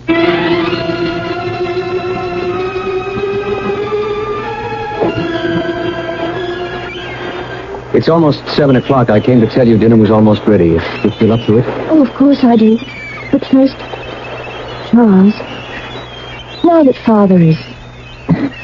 We're not going to wait to get married, are we? I'm ready tonight. Tomorrow at the latest. Oh, well, I may need a little more time than that.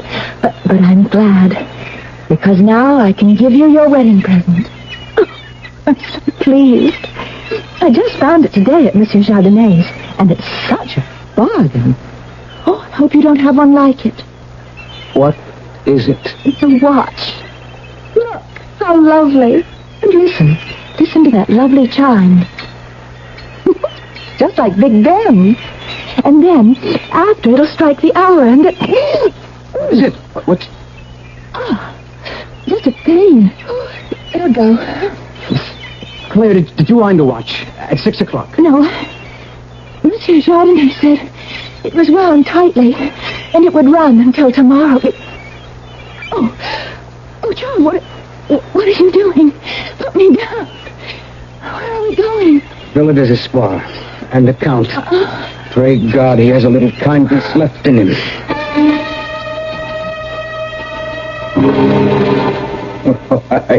You two little fools to deny me what I want. Whatever I cannot have, I destroy. You refuse to help Claire. Extend her the same time at least you extended me. I not only refuse, I am going to revel in watching your beloved who dare to turn me down, freeze in immobility, like all the other statues that line the driveway. At least I can deny you that.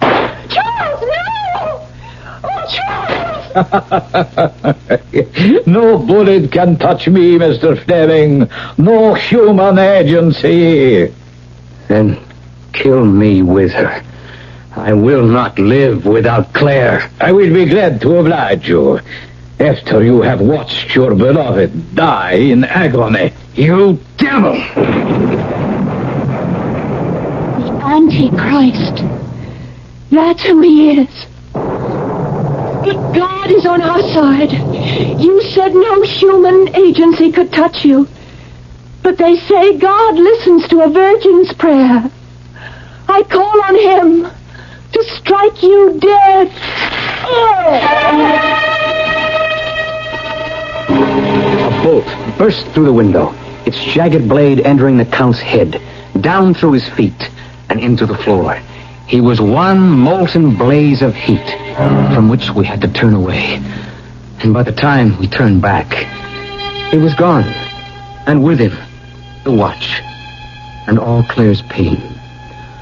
Already a raging fire had started, and together we fled to Villa Desespoir. Nor would we have stopped our headlong rush, except for one astounding sight, which has remained in the back of our minds, serving to make sharper and greater our thanks to God for the long and happy marriage we still enjoy. Look, Claire. Where? The empty statue base. Empty no longer. John used to sneak in here as a child. No wonder the Count looked familiar to him. Frozen forever again in bronze was Count Dravanescu, his body twisted as if in some inner agony, his face seamed with pain, and the deadly watch in his hand. Villa Desespoir burned to the ground that same night, and the property was disposed of for taxes. All of the statues were sold, except the one of the Count, which could not find a buyer. And so he stands alone in his eternal torture, watch in hand, waiting for a reprieve which will never come again. I'll be back shortly. Give your hand to a friend. Give your heart to your love. But give your cold to contact. The sooner the better. The common cold is a rotten thing. You miss so much. Sneezing, drips, and congestion can drag you down. Then ask yourself the contact question. 6 or 3 or 1. You'd need 6 cold tablets, 2 every 4 hours, or 3 ounces of Cold's liquid, 1 every 4 hours, or just 1 contact for up to 12 hours continuous relief of those symptoms. That's daytime, then nighttime relief. Both the others have things for aches and fever, and the liquid, something for coughs. Not found in Contact 600 tiny type pills. Give your cold to contact. 6 or 3 or 1. Take Contact. Only as directed.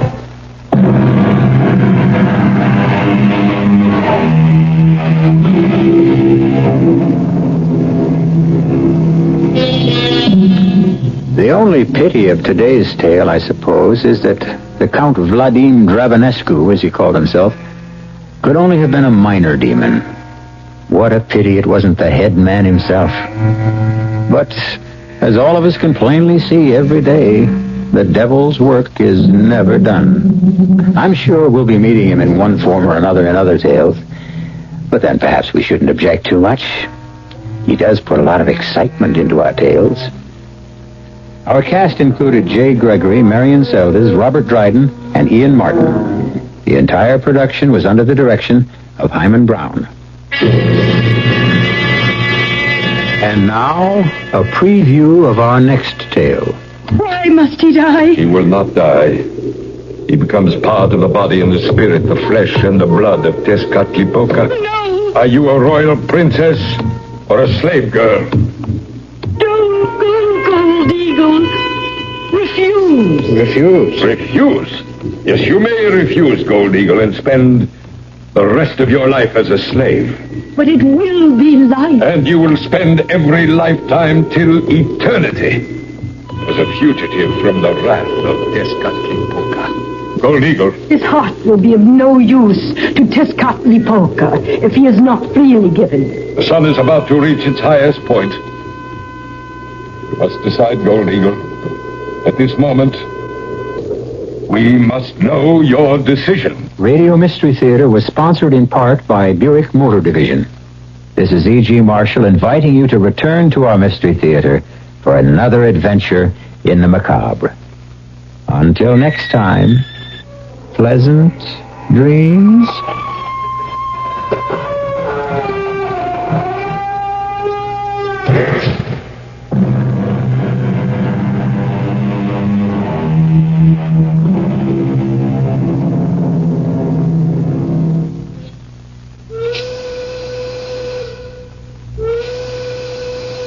What's in your lunchbox? Liverwurst on rye, potato chips, and an orange. What's in yours? I got a piece of paper. You got a what? Yeah, a piece of newspaper. My wife must be cracking. Well, what does it say? Well, it's an ad for Bonanza, the fancy steak place. Yeah. Says they got a steak luncheon for $1.19. Hey. $1.19 for a steak at Bonanza. Let me see that. Yeah. No, see? This is right. Where? You get a steak, a tossed salad, Texas toast. Here, look at this. You get free refills on soda. Let's go. What about your liverwurst? You crazy? A steak for $1.19 and you want me to eat liverwurst? Let's go before they change their mind.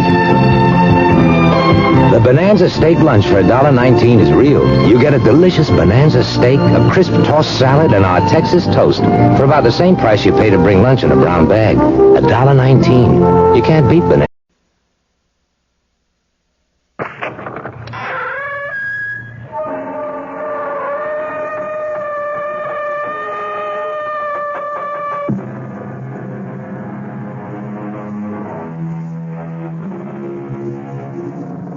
Come in. Welcome. I'm E.G. Marshall, and I want very much to tell you the story of a young lady named Barbara. Everyone is more or less mad on one point, said Rudyard Kipling, the famous English writer. And I'm inclined to agree with him, since I myself am more or less mad on the point of mystery. But our sweet heroine's madness took a strange turn, as we shall soon discover in the unfolding of the tale entitled, All Living Things Must Die. Our mystery drama, All Living Things Must Die, was written especially for the Mystery Theater by Elspeth Eric and stars Mercedes McCambridge. It is sponsored in part by the Kellogg Company, makers of Kellogg's Special K cereal, and by Anheuser-Busch Incorporated, brewers of Budweiser. I'll be back shortly with Act One. Breakfast in the morning, Kellogg's has that wholesome taste to get you up and grinning. This is Jerry Crawford for Kellogg's Special K. You know, for years we've been talking about the Special K breakfast, a great way to start the day if you have a weight problem. You may have seen or heard our latest commercials, which symbolize the problem of being a few pounds overweight by using this ball and chain. That's the sound effect. But so many people have come to know the Special K breakfast that can help solve weight problems, they sometimes forget that Special K is America's favorite high-protein cereal. It has 8 essential vitamins and iron, and so delicious that lots of folks, kids as well as adults, eat Special K just for the sheer good taste of it. So we don't want you to think that you have to wear a ball and chain to eat Special K. All you need is an appreciation for the finer things of life, a 1-ounce bowl of Special K, 4 ounces of skim milk, tomato juice, coffee, and maybe a little sugar. The Special K breakfast can help you lose weight all by itself, but it really is a good start.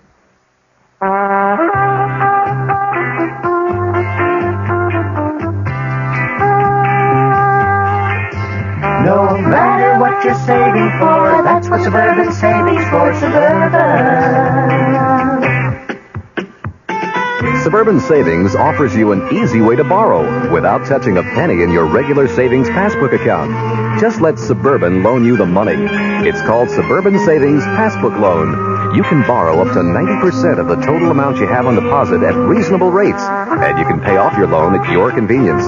When your loan is repaid, you still have all of your savings intact, plus interest. So if you need money, why not take a loan from Suburban without touching your savings? Suburban Savings Passbook Loan in New Jersey at Bayonne, Edgewater, Elmwood Park, Emerson, Hackettstown, Morris Plains, Nutley, Paramus, and Sparta.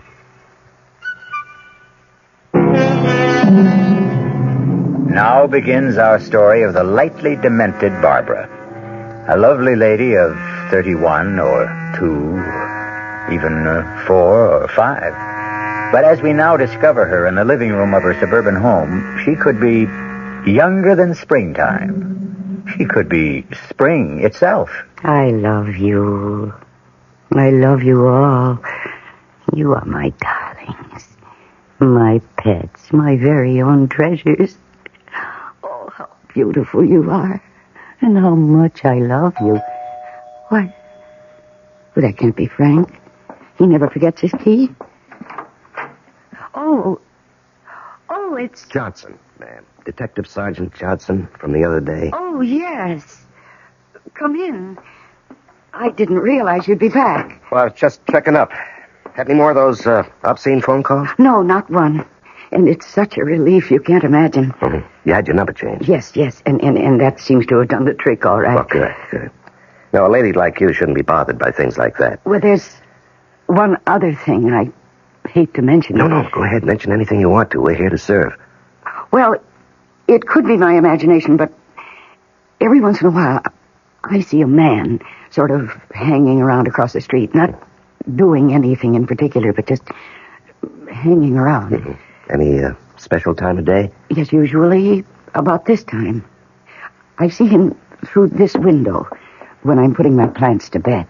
Oh, you tuck them in, do you? Well, sort of. I talk to them, and sometimes I sing them a lullaby. I know that sounds silly, but, well, that's what I do. And then sometimes through the window, I think I see this man. Well, it's kind of hard to see out this window, ma'am. The plants sort of get in the way. Yes, I know they do, but they like it here. I tried other places, but they weren't happy, so... They are happy here, huh? Well, they haven't complained. Although I'm not sure about Annabelle. This one is Annabelle. That's Arthur. And that's Kenneth. Mm-hmm. And this is Marianne. And that spider plant over there is Michael. Oh, Michael's in great shape, isn't he? Oh, yes, he is. Are you laughing at me? Please don't. Do I look like I'm laughing? My husband laughs at me sometimes. I wouldn't know why. Oh, because... Now, you see this one, Marianne? Mm-hmm. Well, you take a close look because you won't see a Marianne every day in the week. Well, Marianne is, well, she looks like ivy to me. Yes, but her leaves are heart-shaped. Can't you see? Each one is shaped like a perfect little heart. You know, you're right. Yes. There are more than 200 varieties of ivy. Did you know that? No, I never did. Hey, what's going on here? Oh, Frank. This is my husband. Frank, this is Detective Sergeant Johnson. Ed Johnson. How are you? Pleased to meet you, Mr. Murray. He came to check up on those phone calls. Oh, yeah, from the degenerate. I told Barbara she should answer him back in his own language. Oh, Frank, please. Let him have it. Give it to him right between the eyes.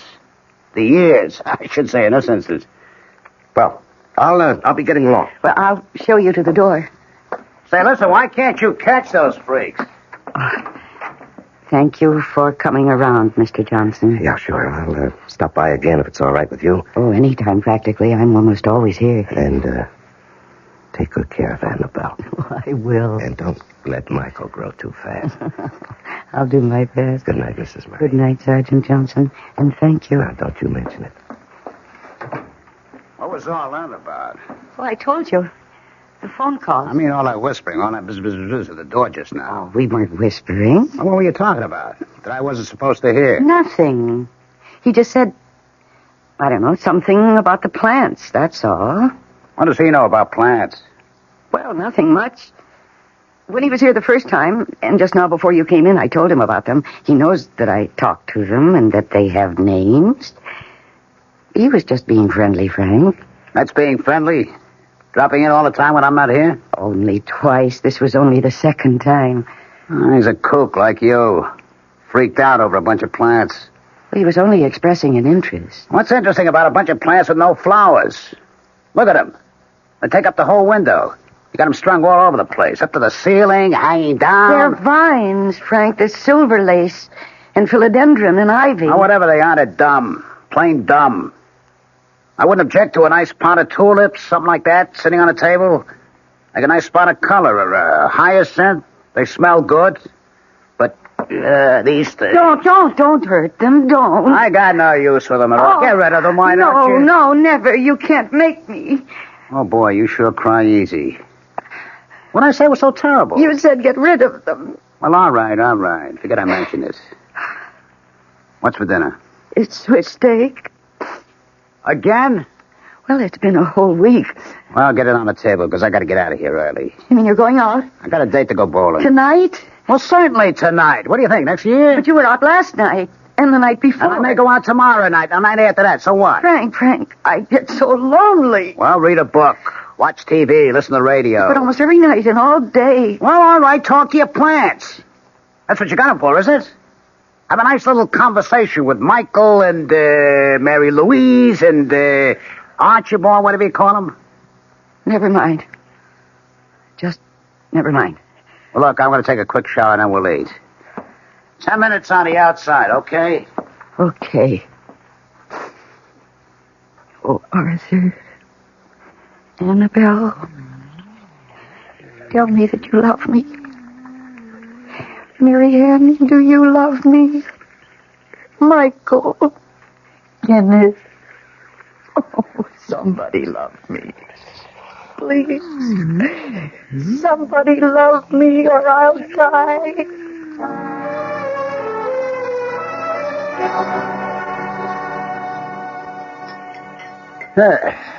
That Swiss steak wasn't bad at all. Thank you. Got any dessert? Just fruit. I'll take an apple with me. Frank, don't go for a minute. Well, I told you I got a date. No, I want to talk to you about something. I'll go ahead, but keep it short, will you? Well, Frank, remember when we got married? Well, how could I forget with you to remind me? Well, you said then that you didn't want to have any children right away. I don't believe in rushing into things like that. Frank, that was 10 years ago. Yeah, I know. But isn't it different now? Well, not necessarily. I mean, I think I'm too old for kids. Oh, you're only 45. And by the time my kid grew up, I'd be an old man. No, not really old. Well, aren't you kind of old to be having a kid for the first time? Frank, lots of women have children at my age. Lots of them. I don't know if it's safe. Yes, it is. It happens all the time, and I'm very healthy. I'm very strong. You don't look too strong. Well, I am, because the doctor said so. When did you go to see a doctor? Last week. I don't like you doing that without asking me first. Well, I wanted to be sure before I talked to you. And the doctor says it'd be perfectly all right for me to have a baby. As a matter of fact, he said it'd be the best thing in the world for me. Well, I can't see it. On account of the loneliness, Frank, I don't think you realize how lonely I get. That's why I talk to the plants and sing to them. Because I haven't got anybody else. Well, make some friends, why don't you? That's not easy for me. Well, why not? I do it all the time. Anyway, it's not the same as having somebody right here in the house with me all the time. It's not the same intimate kind of thing. If I had a baby... Oh, Frank, I wouldn't ask for anything else ever. And I'd give that baby so much love and attention. It would grow up to be the most marvelous person because it would know from the very beginning that it was loved and wanted. Oh, so much wanted. Well, I don't want it. You got that? A kid is the last thing in the world I want. Please. No. I live in this house, too, you know. I don't want a kid running around, messing up everything, making a lot of noise. Getting in the way all the time. No, it wouldn't be like that. Oh, yes, it would. No, I won't have a kid messing up my life, and that's final, so forget it, huh? You hear me? Forget it. Put it out of your mind. Okay? Well, I gotta get going. Guys are waiting for me at the bowling alley. Frank, All right, now what? No, I won't keep you a minute. I haven't got a minute. Please, less than a minute. Well, okay, spill it. When I was at the supermarket this morning, there was this dog. A dog? Oh, boy. Really, a very pretty dog, and so sweet. And he was just wandering around. Nobody knew who he belonged to, or if he belonged to anybody. He's just a stray, as far as anybody knows. No dog. And he has this cute little tail that curls up right over his back, and great ears that stand up straight and then flop over. And he's mostly black with a kind of white face. Barbara, we've been through all this. I will not have a dog in my house. Now, that is how it is, and I don't want to talk about it now or never. You understand that? Yes. I gotta go. Frank? I said I gotta go. Just one more thing. There's this man hanging around outside. What man? Hanging around where? I was telling Detective Johnson about it. This man sort of hangs around across the street. And I thought, if he's a prowler or a dangerous kind of person, well, a dog would be protection for me, see, when I'm alone. What makes you think this guy's dangerous? I don't know that he is, but every night now when I'm watering the plants just before you come home, I can see him through the window, just sort of standing there and looking around. This window? Yes. He looks kind of shifty, Frank. And if I had a dog, I'd feel safe. I can't see it. Yes, right across the street. I can't see on account of these dumb plants. Don't hurt them. Why do they have to grow them so damn long? Just part them very carefully. Here, let me. Oh, no, I can do it. There. Can you see that man? I see him. Barbara, you're a nut, you know that? Why am I? That's the guard they hired at the high-rise. They pay him to watch the building. Of course he's here every night. That's what he's paid for. I didn't know that. Are you trying to con me into letting you have a dog for protection? But it won't work, Barbara. The answer's still the same. No dog, no baby. Just be happy with these dumb plants. They're bad enough. Taking up the whole bloody window, spilling all over the place. I hate you. Yeah, look, I'll let you keep them. I hate you. I wish you were dead. What did you say? I said I hate you. I wish you were dead. Did you really say... Hey, what? What's this? The bloody plants are on my neck. Oh. Hey, Barbara, they're all around me. They're choking me. I can't get them off. Hey, Barbara, they're too strong. Barbara, don't stand there. Get them off. No. Here, the scissors. Barbara, the scissors. I hate you. I hate you. I want you dead.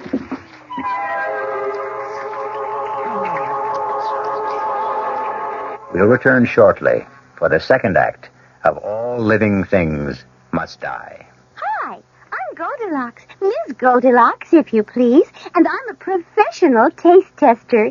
Here at my taste test laboratory, that's TTL for short, I taste test everything from porridge to diet drinks.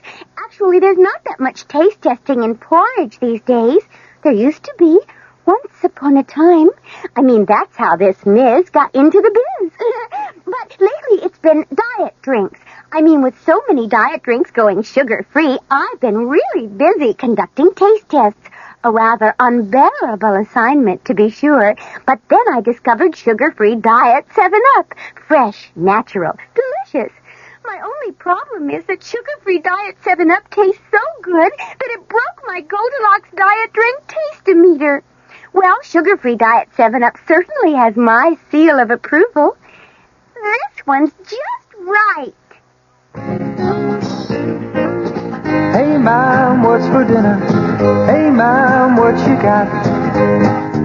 It's time to get ready for the great outdoors, and your ShopRite supermarket has everything you'll need for cookout dinners and fun in the sun. And for this week's dinners, ShopRite is featuring whole grade A frying chickens, just 37 cents a pound. Roasting chickens up to 4 pounds, 47 cents a pound. Choice rib steaks, $1.19 a pound.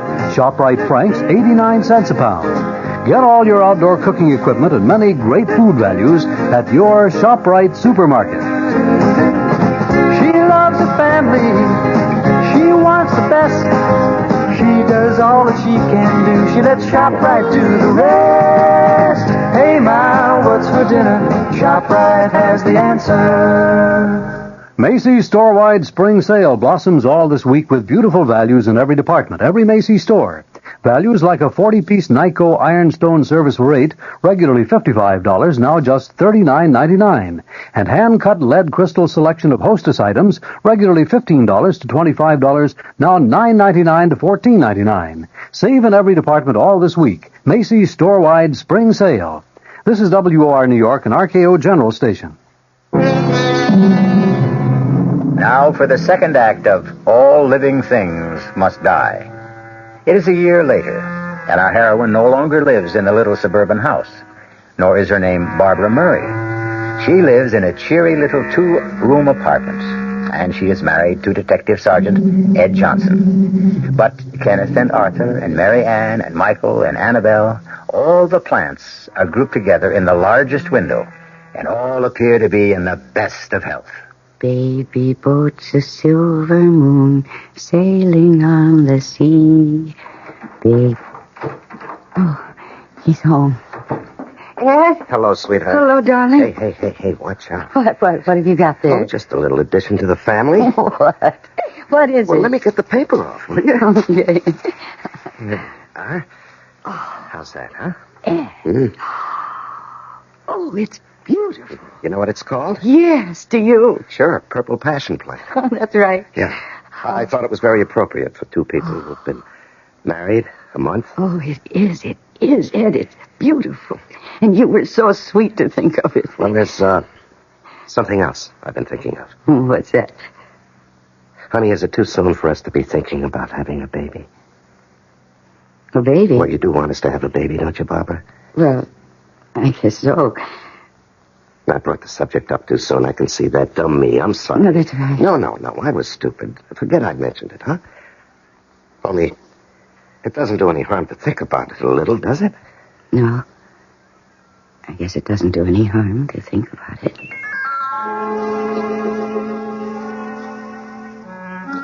Oh, Cleopatra. You're growing very nicely, dear. It would take a little while before you'll be as long as Annabelle. And you'll probably never be as long as Michael. But then very few plants are. But you're so healthy and strong. And I love your purple leaves. You're very beautiful, my darling. Yes, you are. Oh, he's home. Darling, you're home. Yep, I'm home. Hey, look what I brought with me. What? Oh, no, it's a dog.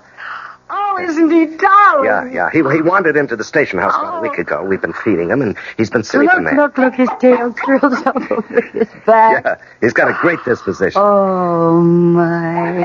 Doesn't he belong to anybody? Well, we advertised in the paper 3 days running. Nobody answered the ad. You mean he's got no home? Nobody wants him? Well, not unless you do.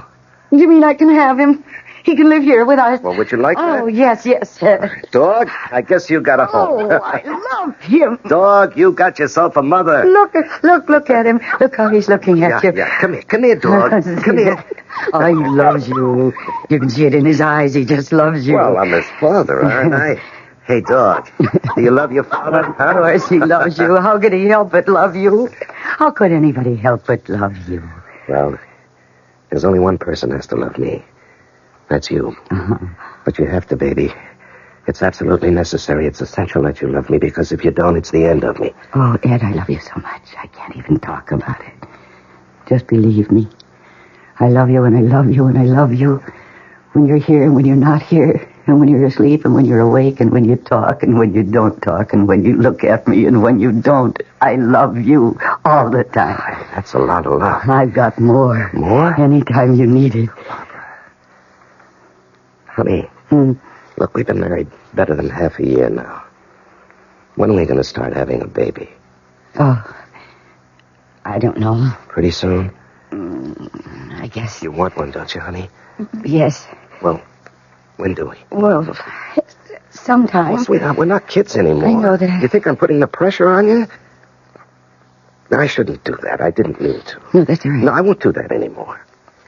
You just got to tell me when you think is the right time. I won't bother about it anymore. Oh, Ed, Now, what are we going to name the dog?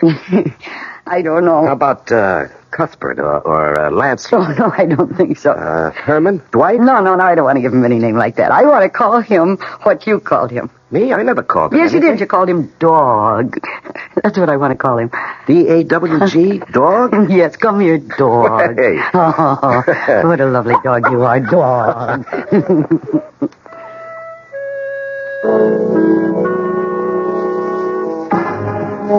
Hi, darling. Hello, love. How do you feel? I feel marvelous. Well, you look marvelous. How's the family? Well, I've been giving Annabelle a little too much water, but everybody else is fine. Oh, I brought you a present. A first anniversary present. Well, I have one for you, too. Here. It's an engagement ring. You never had one. Oh, Ed, this is lovely. Do you like it? Oh, yes, I love it. Almost as much as I love you, and Dog, and Annabelle, and Kenneth. Hey, watch it. And I got you a ring, too. What? Yes, a wedding ring, because you never had one. Oh, hey, Yeah. that's nice. That's real nice. Is it okay for a man to wear this? Well, it just shows everybody that you're married. Well, everybody knows I'm married. Does everybody really know you're married? Well, I talk about it all the time. Do you really? Do you Sure. talk about it? Well, I'm married to you, so naturally it's you I talk about. I bet you bore everybody to tears. Yeah, I bet I do. Of course, there always comes a time when they break in and say, any kids? You got any kids? Yes, I suppose they do say that. And, of course, I say no, and they say, well, why not? And I don't know what to say. Ed, I'm so sorry. Honey, why not? You have to tell me. Well, it's a feeling that I have. Well, don't you want to, baby? I always thought you were the kind of woman who'd want a family. It's hard to explain. Well, you've got to try. Okay, I'll try. Only yet I don't think you're going to like what I'm going to tell you. Anything. I want to hear anything you have to tell me. Well, I have to go back to the night that Frank died. Frank? Yeah. What's Frank got to do with it? I'm going to tell you if you listen. Yeah, I'm listening. Go ahead. Well, you remember when I called you that night and I told you that Frank was dead? You remember that? Yeah, sure. Of course I remember. And you came over with the others and you asked me how it happened. Yeah? And I said I didn't know. I said that Frank was going to go out bowling and he must have been in a hurry. And the room was dark. And he must have stumbled into the plants and got tangled up in them and he couldn't get out. Yeah, but he was strangled by the plants, baby. It was a freak accident. No, that isn't what happened at all. Honey, are you trying to tell me...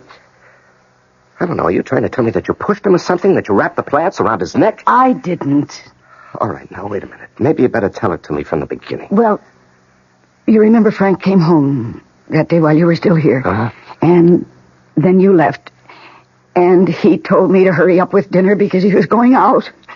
And I got upset. I told him I get so lonely here. Lonely every night. Almost every day. Read a book, watch TV, listen to the radio, talk to your plants. That's what you got them for, isn't it? So after dinner, I said I wanted to talk to him about having a baby. A kid is the last thing in the world I want. And I think maybe it was then that I got the idea. What idea?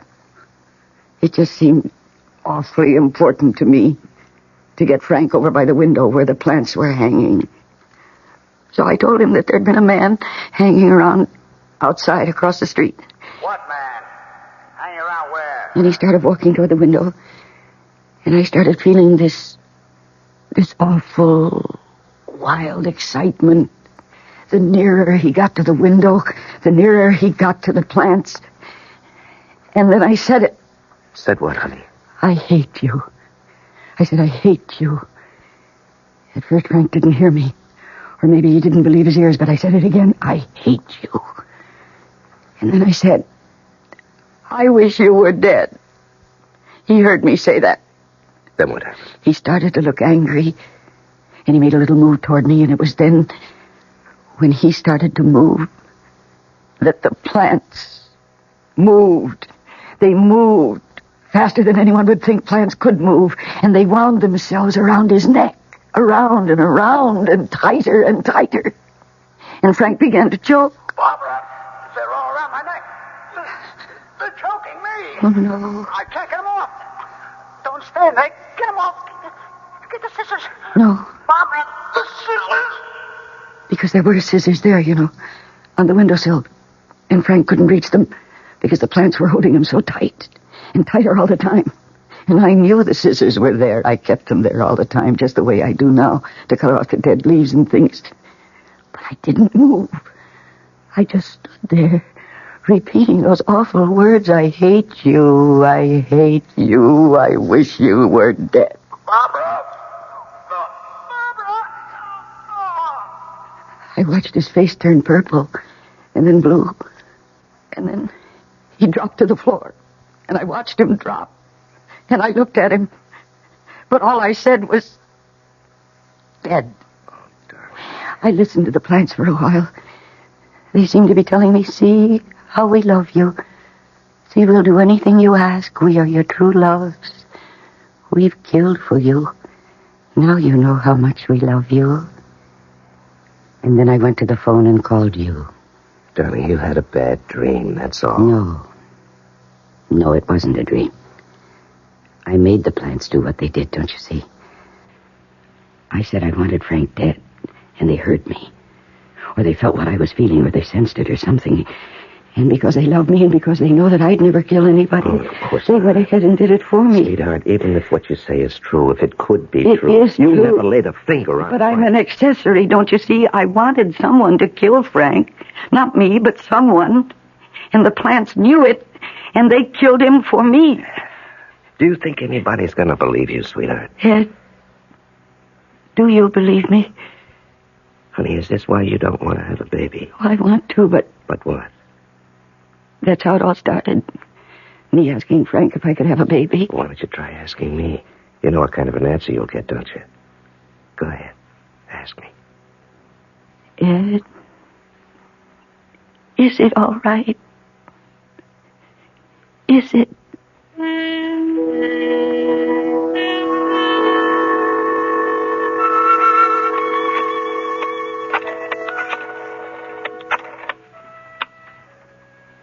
Hello. This is Mrs. Ed Johnson. Yes. Well, I saw the doctor a couple of days ago, and he was going to have a test made to see if I... Oh, you can tell me. It is? Really? Really? Yes, I believe you. Thank you very much. It's true. It's really true, dog. Michael, Marianne, I'm going to have a baby. Annabelle, it's true. Kenneth, Cleopatra, Arthur, finally, I'm going to have a baby. What do you think about that? Are you pleased? Are you happy? Tell me what you think, because you're very important to me. Yes, you're my best friend. I'm not young anymore, and there are people who think I'm, well, strange. I'm too emotional, that's what they think. And they may be right. How do I know? So please, tell me, because I trust you. Is it all right for me to have a baby? You really think so? Ed, it's true. I just called the doctor's office and they told me it's true. I'm going to have a baby, Ed. Tell me, is it really all right? We'll be back shortly with Act 3.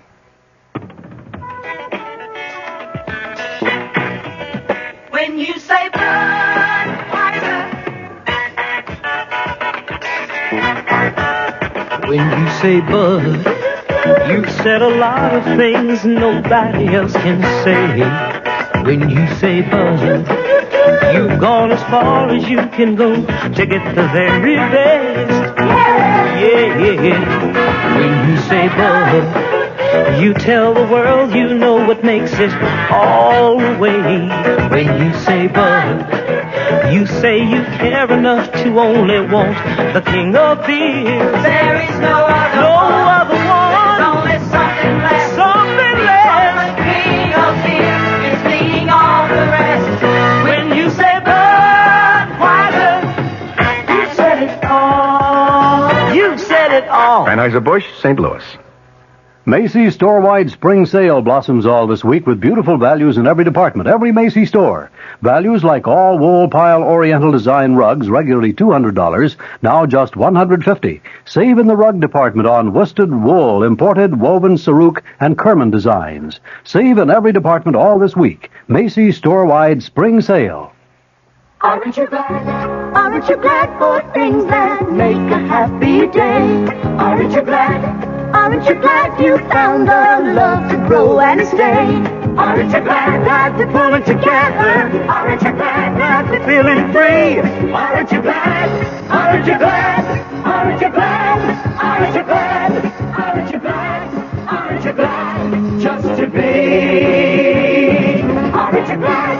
Aren't you glad for feeling cool and clean all day? Aren't you glad? Aren't you glad you've done your best to stay that way? Aren't you glad that we're getting together? Aren't you glad that the people smile? Aren't you glad? Do you style? Aren't you glad? Do you style? Aren't you glad? Aren't you glad? Do you style? Aren't you glad? We're still in a little two-room apartment, and the plants still hang in the window, but everything else is different, for it is precisely 8 months since we last heard her voice. There. They're gone. Ed, they're gone. What's that, honey? The movers have gone. They took the last chair out just now. Oh, I hope they don't break anything. Oh, sweetie, they won't. Don't worry about it. Oh, I don't worry about anything anymore. Do you mean that? Sometimes I try to worry, because after all, I used to worry all the time. I mean, I worried all my life, but now I can't worry. I've forgotten how. It's being pregnant. Well, maybe I ought to try it. Oh, I'm so sorry for you, you know that. How come? Being a man, you can't ever be happy the way I'm happy. I've got my own way. I feel so complete, So fulfilled? I guess so. As though there'd been something missing from the day I was born, and now I've got it. I was so unfinished before, but now I'm complete. Just you wait till we get settled in the new apartment, baby. Wait till we get the little baby's room decorated and the crib moved in and all that other stuff. Shouldn't we go over there now? Well, I suppose we ought to give the movers time to get there. No, I want to go now. I can't wait. Yeah, neither can I. Oh, honey. Isn't it wonderful how we always seem to feel the same way? Oh, honey, you never have that other feeling anymore, do you? What feeling? You know about how Frank died, the plants. Oh, that. You don't ever feel that maybe you shouldn't have a baby. Oh, no. Well, you know, when you first found out, you weren't too sure. Oh, but that was 8 months ago. That was before I started feeling the baby grow. Before I knew that it was going to be my baby, my child. And then I knew that if there ever was anything that was right, having this baby was that thing. And Frank, you ever think about him, about that night? I'm not sure it ever happened. I mean, I'm not sure it happened the way I said. I think probably you were right. I dreamed the whole thing. It was an accident, Barbara. Frank and the plants. It was a freak accident. I guess so. Now, come on, let's go over to the new apartment.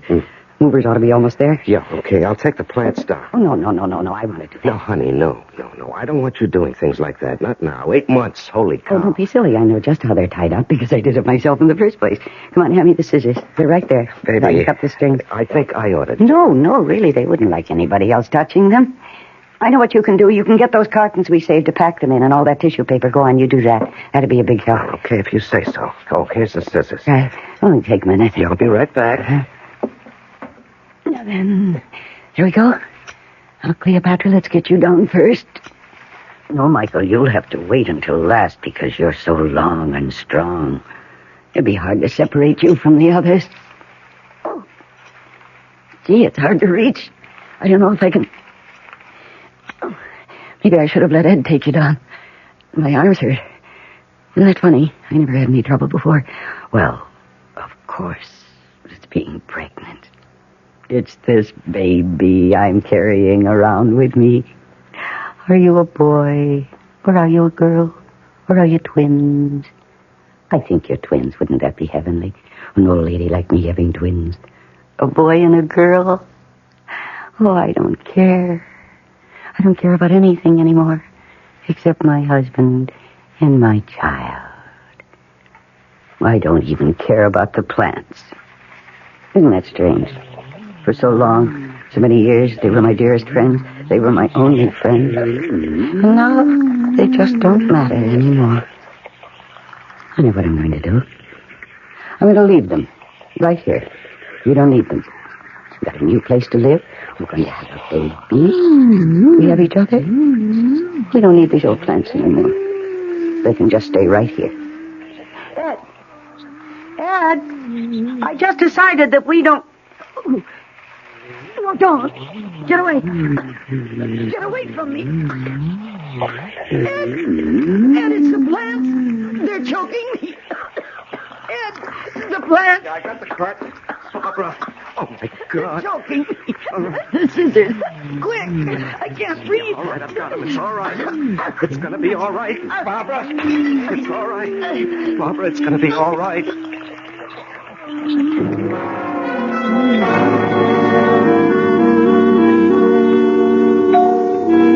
Barbara, are you all right? What'd the doctor say? He says I'm all right. I can go home. Did you tell him? How could I tell him? I made up something. I said I got tangled up in the clothesline. That was the first thing that came into my head.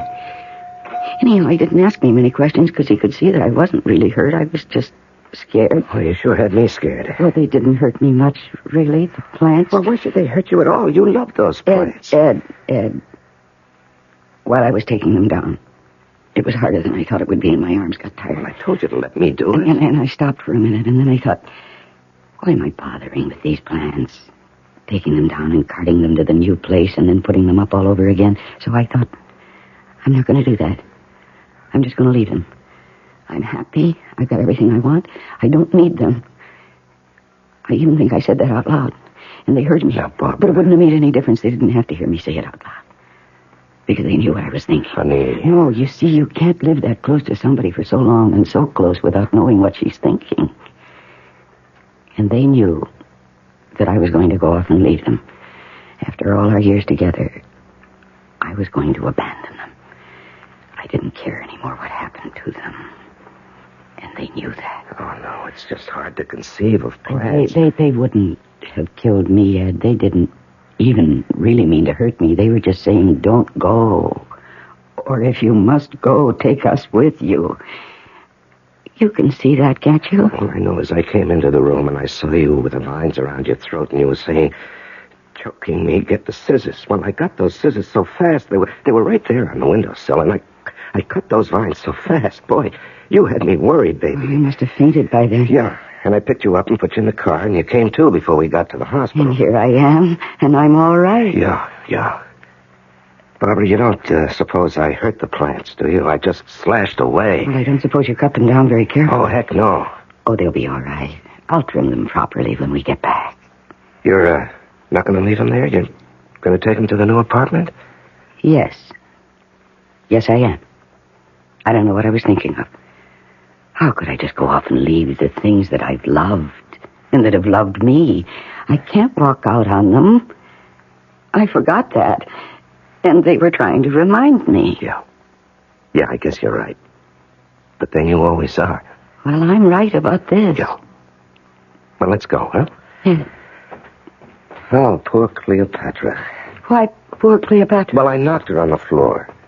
You what? Yeah, when I was trying to cut you loose, I knocked Cleopatra on the floor, broke the pot and everything. You mean she's lying there? The pot is broken and she's lying there on the floor with no dirt? Yeah, I guess so. Oh, Ed, come on. Now, Barbara. No, hurry up.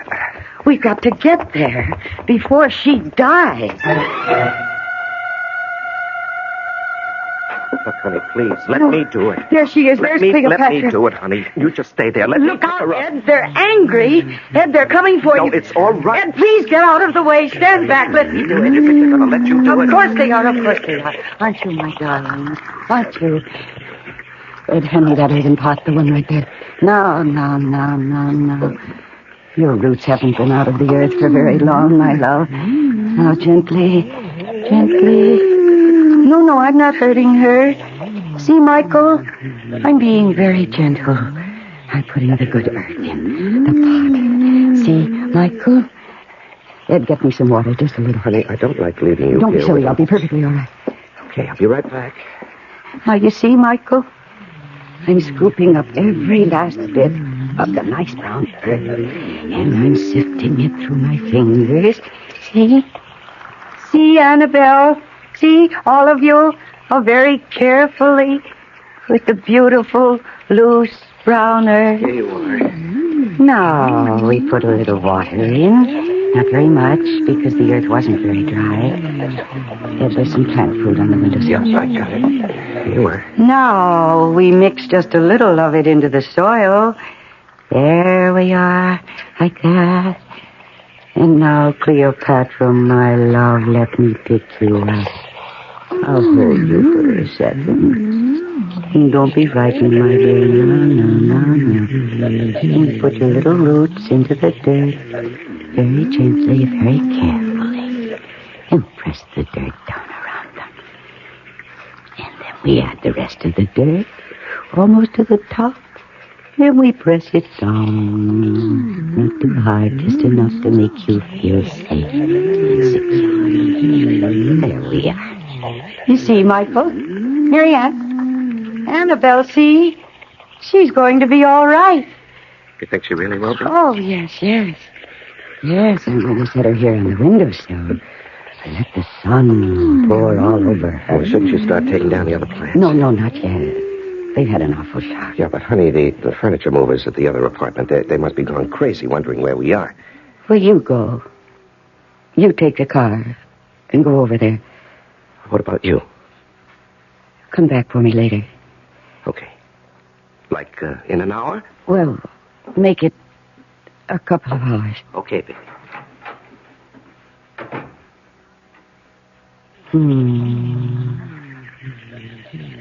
Baby boats of silver moon, sailing on the sea. Yes, my dear ones, rest. Rest, my darling. Sail, baby, sail out across the sea. Only don't forget to sail home again to me. Only don't forget to sail home again to me. The next time you pass by a plant, stop and look. Make a little bow or tip your hat. And if its leaves flutter and make a sound, listen. It may be trying to tell you something. I'll be back shortly. Commuting. We're big on that. Time is money in the business world. That's why Ozark offers commuter flights that get you there and back the same day. Don't ever let a few hundred miles stand between you and big business opportunities. If you're long on work but short on time, let Ozark make your day pay off. Commuting, we're big on that. Jet to Champaign, Urbana, Peoria, and Springfield, Illinois. Call Ozark or your travel agent. Macy's store-wide spring sale blossoms all this week with beautiful values in every department, every Macy's store. Values like Lee's Broadloom. Save $2 to $4 a square yard installed over sponge rubber padding. 35 styles, 500 colors. Regularly $12.99 to $21.99 a square yard. Now sale priced $9.99 to $17.99. Save in every department all this week. Macy's store-wide spring sale. Our cast included Mercedes McCambridge, Larry Haynes, and Ralph Bell. The entire production was under the direction of Hyman Brown. Radio Mystery Theater was sponsored in part by new sugar-free diet 7-Up. This is E.G. Marshall inviting you to return to our Mystery Theater for another adventure in the macabre. Until next time, pleasant dreams.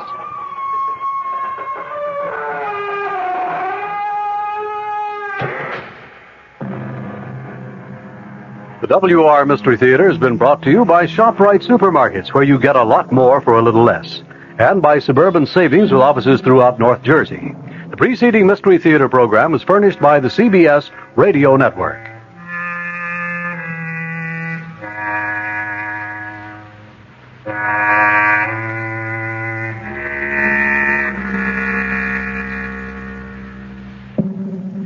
Stand by now for a chilling moment from tomorrow night's WOR Mystery Theater drama. You belong to her now, Claude. You belong to Venus. What are you saying? You made a vow to the statue. I was only joking. We were all only joking. Perhaps. But she took it seriously. But it's only a statue. It's the statue that stood in the shrine of the Temple of Venus. It is the Venus herself. But what does she want? She wants you. I didn't mean it. You saw it was all in fun. She wants you, Claude. She wants to love you.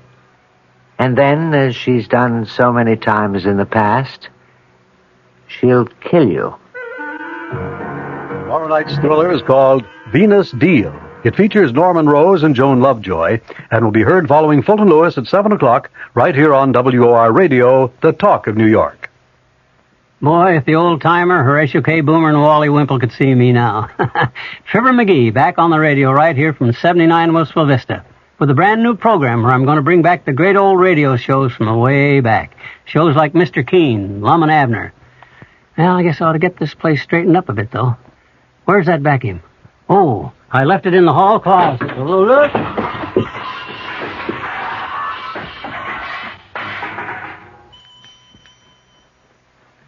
Hear the good old days of radio tonight at 9:05 right here on WOR New York and RKO General Station. I'm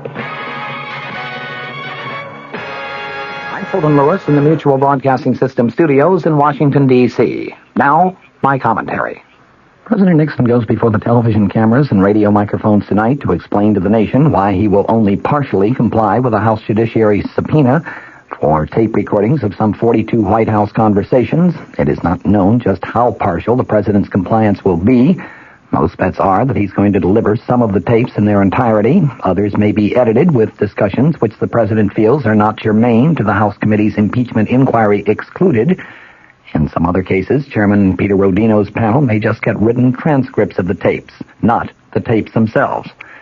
Knowing that that would not satisfy the Judiciary Committee, Chairman Rodino has said that he will be satisfied with nothing short of complete compliance with the subpoena.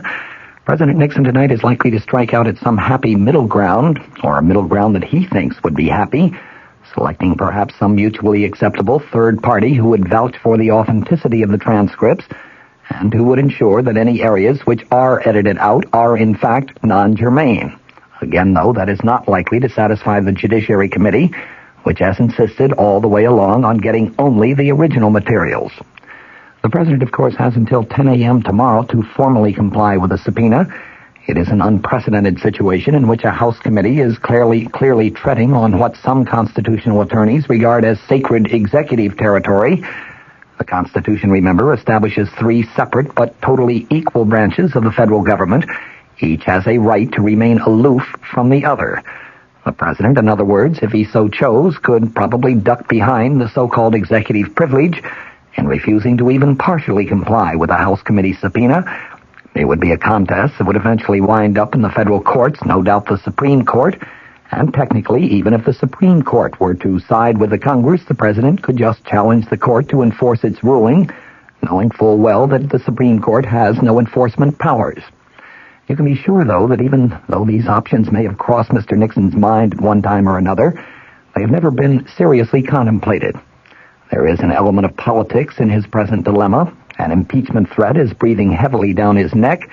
He must be certain, on the one hand, that in responding to the demands of a panel of the House of Representatives, which has been charged with the initial impeachment inquiry, he does not establish any precedents which would do irreparable damage to the doctrine of separation of powers. The president must be equally certain, on the other hand, that he does not go so far down the road of executive privilege that he waves a red flag in the face of a potentially bullish Congress, angering it to the point where, for sheer spite, it might remove Mr. Nixon from office. Well, yesterday, a jury in New York acquitted the 2 men who were at the top of the official totem pole throughout the Watergate scandal. The 2 men who, it was widely charged, were more to blame than any others. Charges of presidential guilt have always been conditioned on the degree to which Mr. Nixon may have known about or cooperated with men like former Attorney General John Mitchell and former Commerce Secretary Maurice Stans in their quote-unquote crimes. Well, after a long and heated and belabored trial, it turns out that a jury in New York feels that neither Mitchell or Stans did commit those crimes. They were not guilty of 9 charges of criminal conspiracy. They were not guilty of lying to a federal grand jury in connection with a secret $200,000 cash contribution to the president's 1972 campaign. With that court decision, the bottom literally dropped out of the case against President Nixon. How on earth could the president possibly be guilty of some criminal cover-up of a crime if a court feels that a crime was not in fact committed? Granted, the acquittal of Mitchell and Stans yesterday does not completely absolve Mr. Nixon. There remains hanging the questions of H.R. Haldeman and John Ehrlichman and others, whether they tried to cover up the story of Watergate itself, and if they did, whether their actions in turn were done with the knowledge and blessing of the president. But remember, even if they are found guilty of criminal conduct, there must be further evidence beyond reasonable doubt, that there was knowledge and blessing from Mr. Nixon before the guilt can be assessed to him. Nothing short of that could, in the wildest stretches of the imagination, possibly satisfy the constitutional requirements for impeachment, and if public opinion has any influence on the jurors in the impeachment procedure, and you can bet public opinion will have a tremendous influence since those jurors are all politicians, members of Congress, well, the verdict yesterday in the Stans-Mitchell case is likely to have a considerable impact. It demonstrated clearly that at least a few charges of corruption within the highest levels of the Nixon administration in recent years were unfounded charges, and the public is bound to wonder, if Stans and Mitchell were accused falsely, isn't it just within the realm of possibility that President Nixon has himself been the victim of equally false accusations? That verdict in this respect is probably the first really good news that Mr. Nixon has had since the Watergate era started, a long 15 months ago. These are the events that shaped the past few days. The events of the next 24 hours are likely to go a long way towards shaping the political destiny of Richard Nixon as a person, and with him, of course, the political destiny of our entire nation. They will be hours of great historical significance, great historical importance. Another key point in the Stans-Mitchell trial was noted today by the foreman of the jury that acquitted the 2 former cabinet officers. She said that she and her fellow jurors doubted the truthfulness of one of the major prosecution witnesses, former White House counsel John W. Dean III. Dean's credibility came in doubt, she said, when he admitted that he had pleaded guilty to a charge of obstruction of justice in the Watergate scandal, pleaded guilty in hopes of drawing a lighter sentence. Here in the nation's capital, Vice President Gerald Ford had some comments of his declaring that the jury's verdict in the Mitchell-Stans case, in the Vice President's words, says to me that John Dean's credibility has been severely eroded. It is John Dean, of course, who was the key witness against President Nixon. Indeed, when you get right down to it, he was the only witness who actually tried to implicate the president in any criminal wrongdoing at the Senate Watergate hearings. It is the same John W. Dean III who was slated to be a key prosecution witness in other cases which are still pending against other former high-level Nixon administration officials who have been accused of involvement in the Watergate scandal. You remove this John W. Dean III from the prosecution case, and that apparently is what the jury in the Mitchell-Stans case did, and all of a sudden you have a large sailboat with no wind in its sails. It's not... 57. Send a self-addressed envelope to the same address, WFAA Communications Center, Dallas 75202. Until next week when I come in with... CBS News. Vote counting is proceeding slowly in Portugal, but the early trend is holding up, threatening to end the dominance of the Socialist Party. I'm Mike Stanley reporting on the CBS Radio Network. In the first early returns from the first election of the Democratic Parliament in Portugal in 50 years, there was a hint that a fresh political breeze might be blowing through the land. Further vote counting has only served to confirm that early inkling. About 30% of the votes now have been counted, and the rural backlash, taking votes from the ruling socialist and giving them to 2 right-of-center parties, points to no party establishing a clear-cut majority. The presumption is that the socialists, still getting more support than any other single party, though certainly not a majority, will be obliged to seek a coalition with another party in order to form the next government. President Francisco de Costa Gomes said Sunday night that political division embodies a threat of civil war. The big Democratic delegate winner in Minnesota is home state favorite Hubert Humphrey. He garnered 23 delegates to the Democratic National Convention in 5 Democratic farmer labor conventions. The senator made a whirlwind tour of the state to speak to the weekend conventions. He's reported to have won additional pledges from 3 of 5 uncommitted delegates who said they would back him if he declares his candidacy. Some sources close to Humphrey indicate if Jimmy Carter is blocked from winning in Pennsylvania, Humphrey most likely will make a move to get under the wire with an entry in the New Jersey primary. In the first half of Minnesota's Republican Party conventions, President Ford picked up 9 delegates, Ronald Reagan got 1, while 2 others were uncommitted. Minnesota Independent Republicans Chairman Chuck Slocum sees no divisiveness in the GOP contest. Ronald Reagan has already had a significant impact on issues, I think, focusing attention on national, international security issues, I think on the development of the platform, and I think as well on the selection of the running mate for President Ford if he is renominated. And I think those are justifications. The important one from my perspective is that Ronald Reagan's campaign has brought out people that heretofore have not been active in the party organization. And our charge, of course, is to see them constructively involved in campaigns, while maybe not at the national level, at campaigns at the local level in the states. Henry Jackson is in the last stages of a hard-fought Democratic primary contest in Pennsylvania against Jimmy Carter, Morris Udall, and George Wallace. But he's finding time to keep alive his running dispute with Vice President Rockefeller. He rapped Rockefeller for implying 2 Jackson staff members have past communist connections, but Rockefeller denied making any such charge. Speaking Sunday before a largely Jewish audience in Harrisburg, Jackson lashed out at Rockefeller's reported criticism of the senator's proposed amendment designed to permit Jews and other minorities to leave Russia more freely. I wonder about the coincidence of the vice president being against the Jackson Amendment on immigration. Well, I know that Chase Manhattan and the Rockefellers have pretty good connection with the Arab world in oil, and I'm not saying anything in particular, but I wonder sometimes about their stand on some of these issues. Senator Jackson. Actor Walter Matthau is listed in satisfactory condition after undergoing heart surgery. Doctors say they performed a bypass procedure on Matthau and described the operation as a success.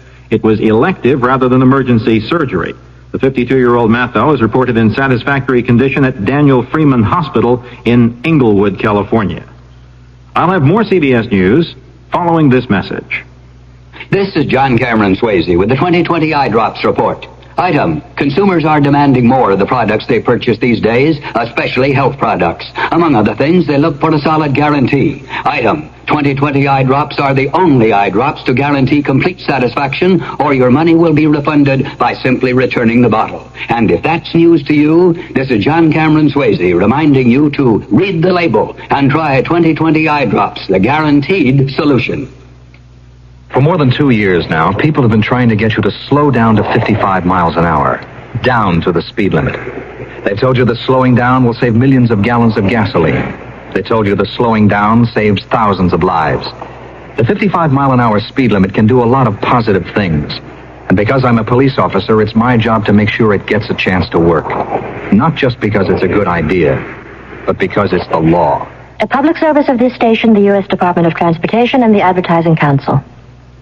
A classified State Department document, according to the Associated Press, says aluminum screens recently installed at the U.S. Embassy in Moscow are 90% effective in blocking massive microwave radiation. The document, prepared for presentation to embassy employees in closed briefings, reportedly omits any assumptions as to the reason for the microwave bombardment of the embassy by the Soviets. CBS News has learned that many top-level State Department officials are convinced the Russian intention is to impair the health of embassy personnel. Official denials to the contrary. It's been learned that U.S. Ambassador Walter Stossel has developed pernicious anemia. In extreme cases, pernicious anemia can lead to sudden personality changes. U.S. officials believe the ambassador's illness stems from the radiation, the level of which was so great that at one point, several months ago, Stossel avoided the embassy, working out of his residence. His cover story for that unusual routine, that he was suffering from the flu. Mike Stanley, CBS News. My friends, it is easy. So easy to turn travel into trouble when you return from a trip abroad. Trouble.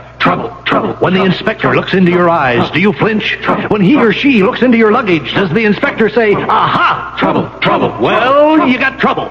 Because, my friends, certain foods, plants, and animal products are restricted or prohibited from entry into the U.S. of A. So avoid trouble. Before you travel to a foreign land, write for a free booklet, Traveler's Tips. And that starts with T, and it rhymes with P, and that stands for potted plants, which are prohibited.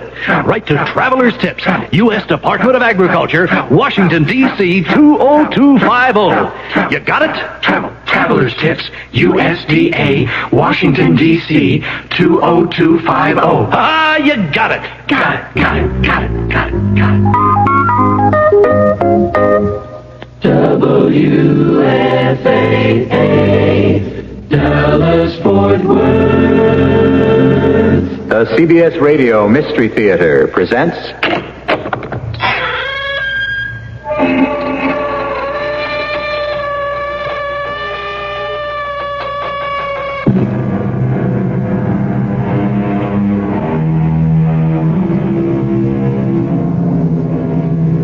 Come in. Welcome. I'm E.G. Marshall. The most magnificent of all Shakespeare's tragedies is the great love story that involves the two largest empires of their day, Egypt and Rome, and two of the most unforgettable characters in history, Mark Antony and the enigmatic, mysterious, unbridled feminine sex symbol of all time, Egypt's queen, Cleopatra. Anthony, forgive my fearful sails. I never thought that you would follow. Cleopatra, you know full well my heart was to your rudder tied, and by its strings you would tow me after you. Now all is lost. It is you who have betrayed me. Triple-tongued deceiver, my heart from now on only wars with you.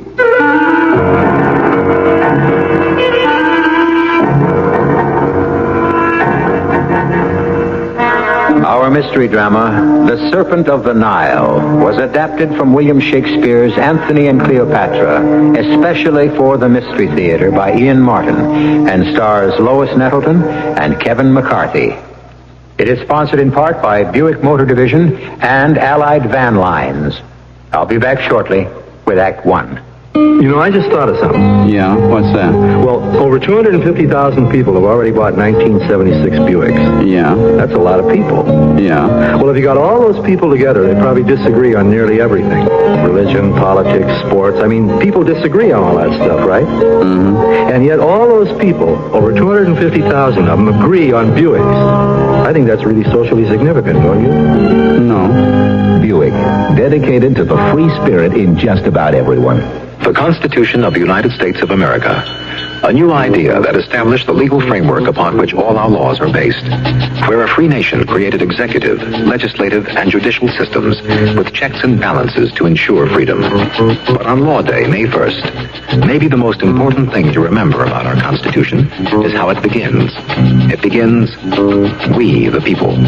A public service message on behalf of the American Bar Association and the bar associations in your state. Hi, I'm Flip Wilson, TV luminary, whatever that means. And I'm Johnny Bench, baseball superstar, according to the bubblegum cards. And I'm Geraldine Jones. You can call me anything you want, sugar. I love ball players. Did you ever go with one? My boyfriend Killer told me he was a catcher with the Dodger organization. Was he? Well, I went to Dodger Stadium and Killer was catching all right, selling beer and catching nickels and dimes. What did you do? I threw him a high inside knuckle ball across the lips. I teach that turkey to lie to Geraldine. Geraldine, I heard you're a crusade chairperson for the American Cancer Society. Well, you heard right, honey. My fellow workers made me office chairperson because of my charm and powers of persuasion. Well, you don't have to persuade much to get help in the fight against cancer. No, mostly I make sure all those people who say they gave at the office actually give at the office. If you haven't already given at the office, send a check to your American Cancer Society. We want to wipe out cancer in your lifetime. If you're feeling generous, folks, don't fight the feeling. And that goes for you too, John.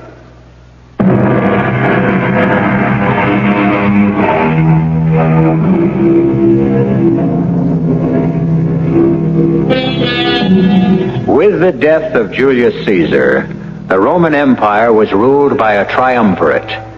Caesar's nephew, Octavian, a soldier statesman named Lepidus, and the famous Mark Antony. It was a time of turmoil for Rome, with the triumvirate threatened by Pompey, a former ruler.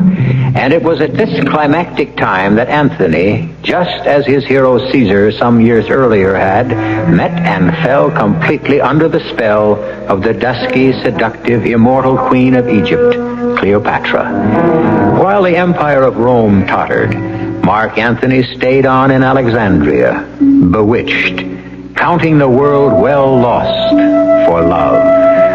Well, Anthony, if it is love, tell me how much. Oh, it's a poor love that has to be counted, coin by coin.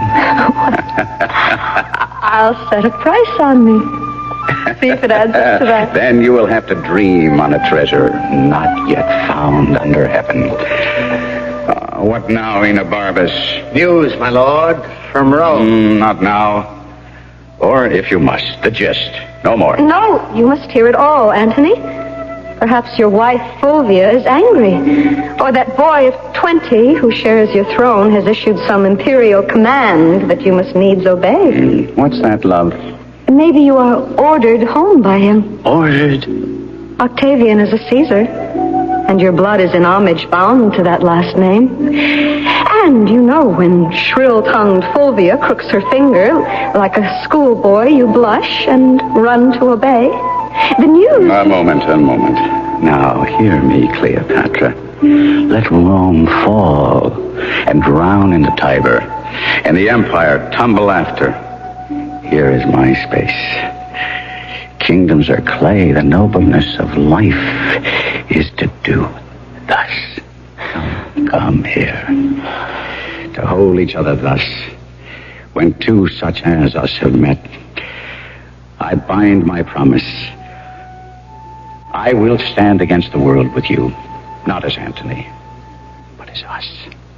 Two hearts as one. Inseparable. Oh, what a lovely lie. No. Oh, come. Why did you marry Fulvia without loving her? You'll make me seem the fool I am not. Antony is Antony himself. But moved only by Cleopatra. Now, for the love of love in her soft hours, I have no time for state affairs. Later, Enobarbus. At your command, my lord. Come, my queen. Tonight, you and I shall wander through the streets together, mingling with the people as any two others, just you and I together, as if we were of them, and held no high estate. This was as you wanted it. If my beloved desires. But if that is what you wish, I need a little time to prepare myself. My Lord Antony. Enobarbus, what now, when I am preparing for the evening's revels? The news from Rome and home, which I have fed on. Well, then you digest it. Save it for tomorrow, for I fear it will not please me much. Yes and no. What does that mean? Neither of us knows, my lord, until you have the reports. Well, speak then. Wars and more wars. Your wife Fulvia's armies took the field against your brother Lucius. And? The war was broken off in friendly agreement. Well, what worse? There must be something to follow. My Lord Antony, your wife is dead. Fulvia? Yes. Fulvia? How? Where? When? What sickness? It is all set down in this missive. Let me see. Oh, God. I made it thus. In contempt, I put her from me with other pleasures beckoning now. As always, when something's lost, we wish it back again 100-fold. She's good now, being gone. Too late. And what other harms my idleness might hatch. All right, so be it. I must break off from my enchanting queen. It's time to be away. Why so, Mark Antony? Say Fulvia died for love of me. You being absent? Why, if so, then, good my lord, soldiers would kill all our women, if to suffer our departure is their death. What? Under a compelling situation, let women die. But let them not die for nothing. Fulvia is beyond your help. Cleopatra, if you leave her, dies upon the instant. I have seen her die 100 times at only your displeasure. I wish to the gods I'd never seen her. Not only Fulvia's death, but Pompey has seized control of the sea. Octavian is no match for him, a beardless boy. And the public, fickle as always, inclines toward a winner. If I do hope to keep my place under the sun, I must away and do what needs be done.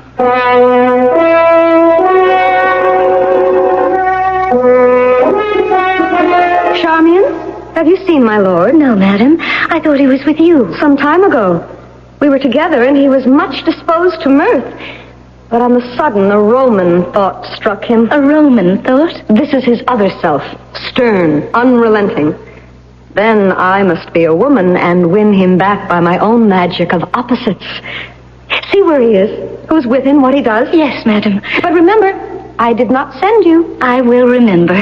If you find him sad, say I am dancing. If in mirth, report that I have suddenly taken sick. Most beloved mistress and queen. What now? Forgive your loving servant, but... Well, go on. Well, since you love him so dearly, is yours the best method to beg his love in return? What would you have me do? Well, give him his way in everything. Cross him in nothing. Oh, silly Charmian. You teach like a fool. That's the way to lose him. Don't tempt him too far, please, little mistress. Oh, but here comes your master, light and gay. Then I am sick and sullen. My dearest Cleopatra, I must have a few words with you alone. Your pardon, sire. Charmian, yes, madam. Help me away. I am faint enough to fall. So sudden and so violent. I cannot listen now. My beloved queen. Please, not too near me. What's the matter, my sweet? I know, by the look in your eye, there is news from your wife. Well, you may go. I only wish she had never let you come. How could I have hoped to have you for my own, when in swearing love for me, Fulvia could claim you false to your Roman gods and name them angry? So, farewell, Antony. When you first wooed and won my love, that was the time for words. No thought of leaving then. Eternity was in our lips and our eyes. It still lies there, or should, unless the greatest soldier in the world is turned the greatest liar. Cleopatra, listen. Italy is rent by civil war. Pompey is at the gates of Rome, and in my absence has won the people's hearts from Octavian and Lepidus, with whom I share the rule. My country calls for my service, which I have never denied her. And what is more, and which should assure you in your heart of me, my wife is dead.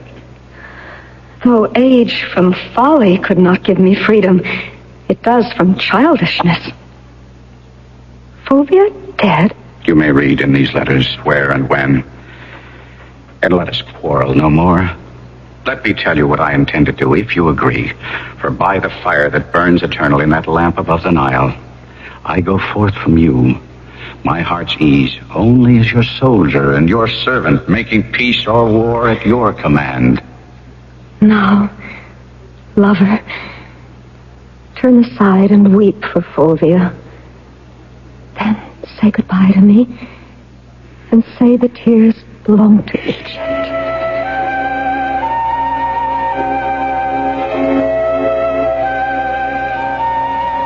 So, Lepidus, we and Antony are to meet again.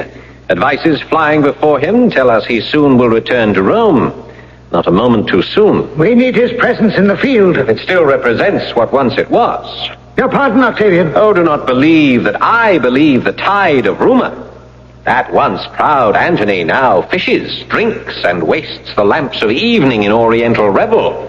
Rome is a republic, and the people must be served. How do you think they think of our fellow guardian of the state? I cannot believe rumors, nor that sudden evils darken all Mark Antony's goodness. Lepidus, you are too indulgent.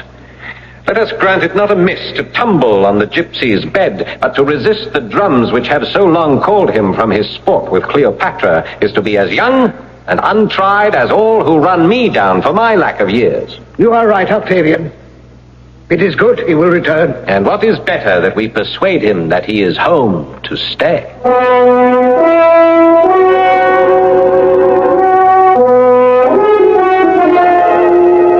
Charmian? Yes, mistress. Bring me a potion of mandragora or poppy. Why? So I can sleep away the whole gap of time while my Antony is away. You think of him too much. Oh, Charmian. Where do you think he is now? Standing or sitting? Walking or on his horse? Oh, happy horse to bear his weight. Or murmuring, where is my serpent of the Nile? His name for me. How goes it with my brave Mark Antony? What can I say? He is on the seas. His letters will come. So I shall hope. But now I swear, whoever is born on any day I fail to send my messages to my love will die a beggar. Did I, Charmian, ever love my Caesar so? Brave Caesar, valiant Caesar. Be choked if you can speak of him so fondly. Say brave Antony, valiant Antony. Forgive me, I was just remembering. My salad days, when I was green in judgment, cold in blood. Get me ink and paper. Antony shall have each and every day a special letter, or I'll unpeople Egypt.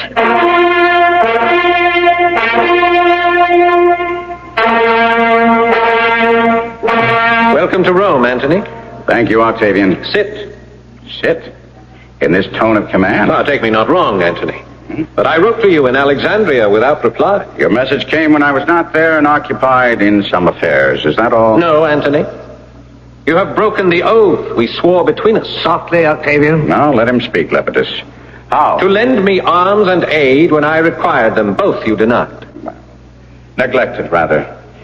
As nearly as I may, I'll play the penitent. Fulvia, to have me out of Egypt made wars here, and for my ignorance, I ask your pardon. There. That's nobly spoken to me, Octavian. I would hope. And further hope to put aside all misunderstanding from now on. Then let me hasten to suggest the means. How? Octavian has a sister on his mother's side, Octavia. Since you are now a widower, to hold you brothers, Antony, why not take Octavia for your wife? Let me have your hand, Octavian. And from this hour, let us rule together, true brothers. Here is my hand. A sister I bequeath you. Let her live to join our kingdoms and our hearts. Then, happily, amen. Charmian, give me some music and moody food for me that trades in love. Cleopatra, my queen, be not so. It is not the end. Or the beginning. Only that dread snake's coil that shuffles in between. Why is there no word of him? Oh, here comes a messenger now. If his news be bad, he shall be whipped with wire and stewed in brine. Oh, the gods help me. Admit him, and may the gods help him. If he brings me good news, then he may have half my kingdom. If not, then may all Egypt melt into the Nile and all my people with him.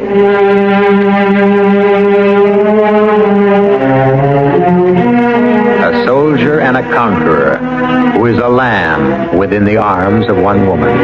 A woman who is a tiger burning bright, but melts before the presence of the man she loves.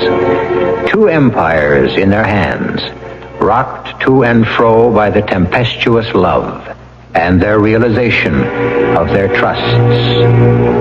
Where do they go from here? I shall return shortly with Act 2. Moving on with the Allied spirit, going to a brand new town. You're leaving the past miles behind you. With Allied van lines, you're homeward bound. Hello, tomorrow, I'm on my way. I know you're gonna bring a brighter day. I've got the Allied spirit, and it feels like I'm going home. At Allied Van Lines, we take a special pride in our work. We treat every move as if it were our first, even though we move more families every year than anybody else. That's because we know there's a little bit of you and your family in everything we move. It's that kind of pride that's made us the world's #1 mover. We call it the Allied Spirit. And when it moves you, you know you're going home. Hello, tomorrow I'm on my way. I know you're gonna bring a brighter day. I've got the Allied Spirit, and it feels like I'm going home. Nightline, you're on the air. About the caller who talks to her plants? Yes? She should plant her garden at the library. Uh-huh. Learning Swahili will not help her grow an African violet. That's good advice. And the caller who's looking for a new job? Oh, yeah. She should go to the library for job information. The library? She should have never lost her old one. Well, I agree. You just don't take off work for Robert Redford's birthday. No. I mean, that isn't a national holiday. You're right. The library could have told her that. Absolutely. And finally, the caller who botched up his vacation? Oh, yes. Always plan a trip at the library first. That was a shame. I mean, he should have been suspicious of any travel ad that reads 8 days and only 4 nights. Oh, you're right, yes. You know, the library has some great news services for everyone, from general information and referral to concerts and puppet shows. Well, thank you for calling, Nightline. No, I have a problem. Oh. You see, I'm at the library right now. At 3 a.m.? Well, they said it was closing time, but I started tracing my family tree, and I forgot to look at the clock. The library. Come see what's new, besides books. If there's a locksmith listening, I'd really Sure. appreciate We'll see what we can do. it. A public service message from the American Library Association.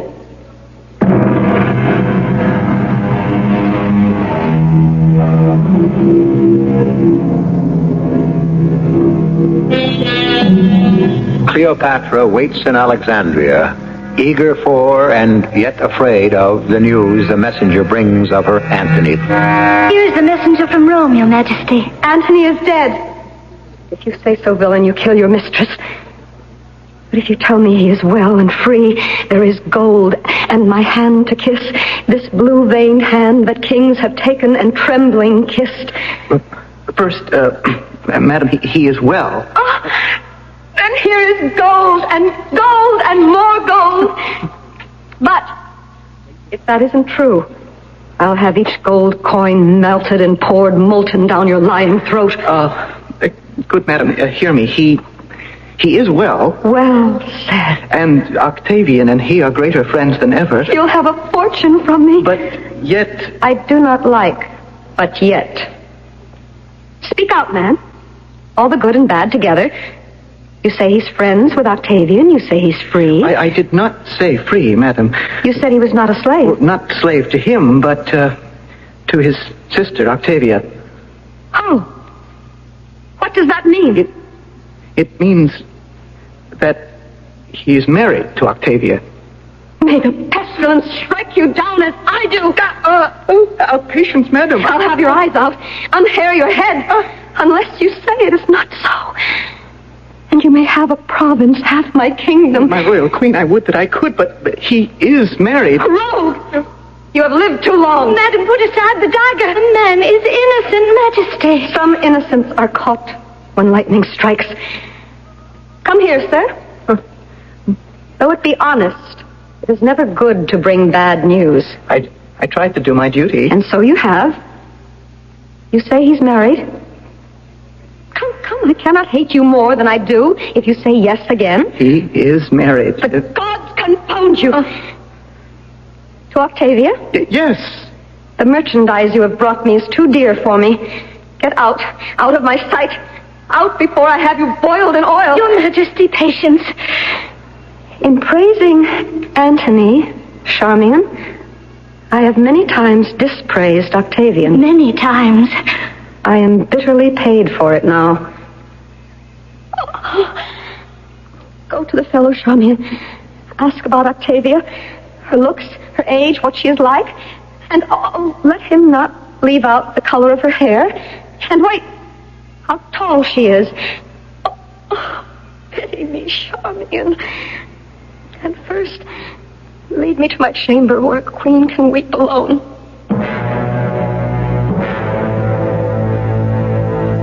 Our hostage exchanged, now we may talk before we fight. For Antony, Lepidus, and myself, brave Pompey, we will hope that words may serve us better than conflict. Too much of youth would perish if we came to battle. I cannot deny that truth. Then speak to us openly of how you treat our offers tendered to you. That I shall have Sicily and Sardinia, and in return will rid the sea of pirates and send certain measures of wheat to Rome. That's our offer. Does it not seem fair? I might have hesitated had not Antony returned, but now I'm disposed to take your offer. Then well met here. Let us have the agreements drawn up and signed so that I may feast you aboard my galleys. The feast should be mine. Oh, mark you, I shall yet enjoy your fine Egyptian cookery. I have heard that Julius grew fat with feasting there. You hear a good deal. I have my informants. And so have I. I trust your information is as sound as mine. Why, if it's gossip, my Lord Pompey, I'm your man. And allow my captain and his companions to withdraw and write the terms of the treaty. Good idea, Enobarbus. Well spoken. Antony, Lepidus, shall we go apart for this purpose? I know you now. How are you, soldier? Well? I hadn't thought of you as politician, Enobarbus. Say rather, peacemaker. My Captain Antony is sensitive in some areas. The Egyptian. But I thought that passed. Is he not married now to Octavia? Yes. Well, then he is firmly knit to her brother Octavian. Cleopatra is only a memory. I will be blunt, sir, for many reasons. I am a soldier and must face the odds. I doubt that knot can hold. Oh, for what reason? Mark Antony will be off to his Egyptian dish again, and I would be the last to blame him.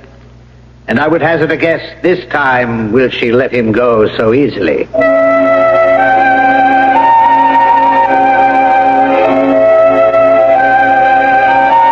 It's not only that, Octavia. Many things are excusable, and trifles do not anger me. But your brother, without consulting me, has opened war with Pompey, made his will and read it to the public, speaking in derogation of me. I've given him my best, and gotten in return nothing more than a smile that does not go behind the teeth. My lord, don't believe all rumors. For my sake, who stand between you, praying for you and loving you both. If you must believe, don't take it so to heart. Gentle Octavia, you may have to make a choice. If I lose my honor, I lose myself. But if you will be a go-between, then you must make it now. For I am making preparation for such a war as shall destroy your brother. No, give me this chance to reconcile you. Go to him if you will. And when you decide where the fault lies, make your choice. For I tell you, our faults can never be so equal that your love can equally move with them.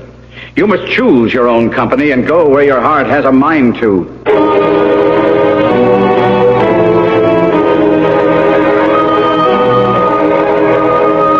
Then Lepidus is the latest news of Antony. In Alexandria, where he has returned, he has had in the marketplace himself and Cleopatra enthroned in chairs of gold. In the public eye. In a common showplace. Let Rome be so informed. The people know it. The whole world, I think. Except my poor sister, who has just returned. Here she comes. Hail, brother, and my lord Lepidus. All hail, fair Octavia. That I should ever have to call you castaway. You have not called me so, nor have you cause. My good Lord Mark Antony, hearing you prepared for war, told me, and I begged his pardon to return. Which I am sure he granted easily, since you stood between his lust and him. Do not be unfair to him, Octavian, till I make my plea. Unfair? Where is your good lord now? Why, in Athens? No, my sister. Cleopatra has crooked her finger again, and he has run back to her in Egypt. Oh, no. Not only that, dear madam, but he has raised an army from Libya, Thrace, Arabia, Mede, Laconia, and countless other kings to move against us. Oh, God, how wretched I am to have my heart torn in two between the ones I love the best. Your letters held us back till we were sure that you were wronged and ourselves in danger. You are abused beyond all belief. And to do you justice, the high gods will make of us their ministers. Welcome to Rome, madam. Every Roman heart welcomes you. Save only the adulterous Antony, on whom we'll have full revenge for you and the Republic.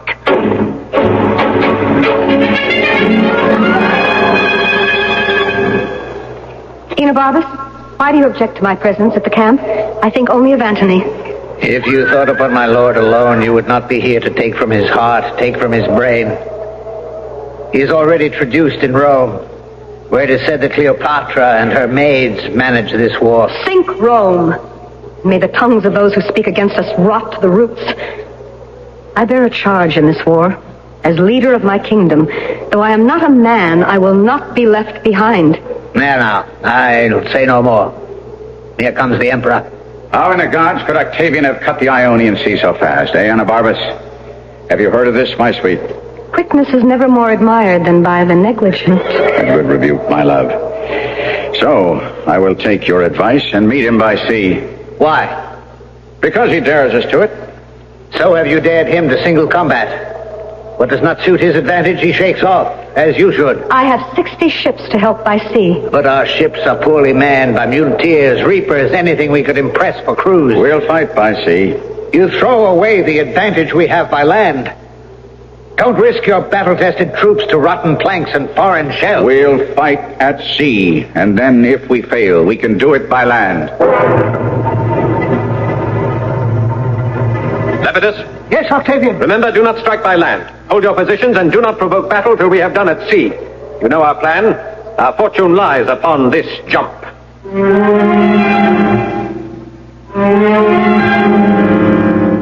Octavian's fortune and Rome's, but also Cleopatra's and Mark Antony's. For the colossal blunder of committing himself to a sea battle he cannot win instead of a land war that he could, spells the end for Antony and Cleopatra. I'll be back shortly with Act 3. If you went into a Buick dealer's between now and April 30th, do you know what would happen? Well, if you ordered one of 4 cars with a list of specially selected options, you'd get a vinyl top at no extra charge. Like that Skylark over in the corner. Order one with sport mirrors, a rally tilt steering wheel, body side stripes, and vinyl buckets, and Buick pops for the top. To find out about other cars, talk to your Buick dealer. He knows all that stuff. Buick, dedicated to the free spirit in just about everyone.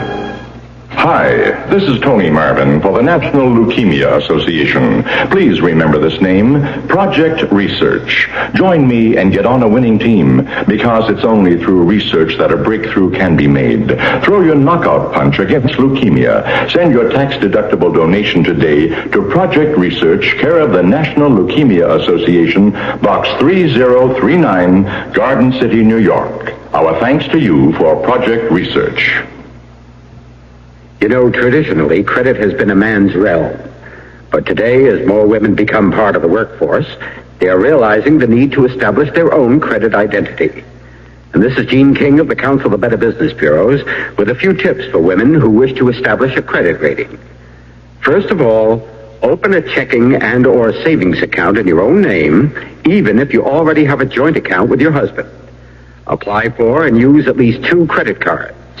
Open a charge account in your own name at a local store and establish a line of credit at your bank. According to the Equal Credit Opportunity Act, applicants for credit must be judged on their own merits. And if you feel you've been unjustly denied credit, talk to the credit agency or the lending institution, and you just go there and find out why. And if you're not satisfied with their explanation, contact the regional office of the Federal Trade Commission.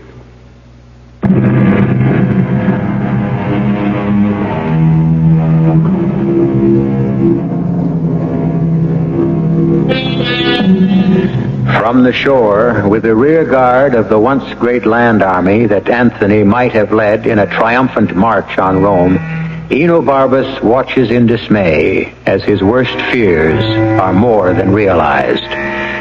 For as the 2 great armadas meet in action, suddenly the Egyptian fleet turns in flight and abandons Antony and his pitifully few and overcrowded ships to the overwhelming might of the enemy.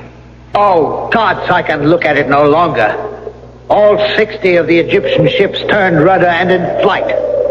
What happened, messenger? Cleopatra, in the midst of the fight, before the tide of battle was yet known, had her admiral hoist her sails and take flight. I saw that.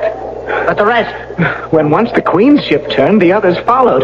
Then, Antony, like a doting mallard, claps on his sea wings to follow. Breaking off action at the height of battle, for shame. Manhood and honor violated. 6 kings and their legions are already left to yield to Octavian. As well they might. But I'll still follow the cause of wounded Antony, though reason sits with the wind against it.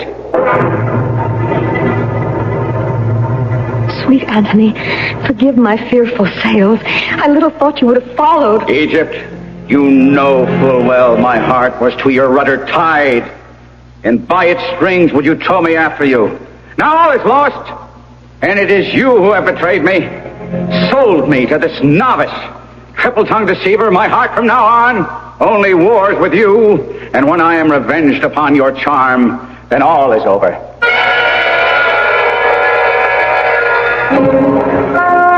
Oh, Charmian, all is over.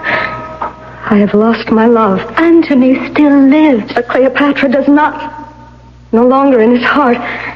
And in his shame and rage, his may be the hand that slays me rather than Octavian's conquering sword. For all is gone. My country, my hope, my love. Oh, help me, Charmian, help me. The Lord would never do you hurt. And if he did, he never would forgive himself. I must flee, Charmian. But where? The tomb. The tomb. The monument and sepulchre that long ago was built to house you on your royal journey out of this world. Sad is the day that it must come so soon. You're right. I'll go to the monument this minute, where you will join me. But first, go to him and tell him I have slain myself. Say that the last word I spoke was Antony. I will, Your Majesty. And Charmian? Yes, my queen. Remember every word, so you can tell me how he takes my death.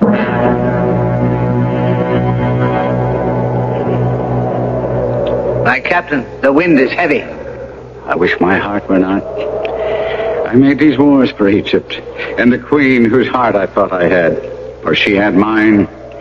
But she cut cards with Octavian and false played all my glory into an enemy's triumph.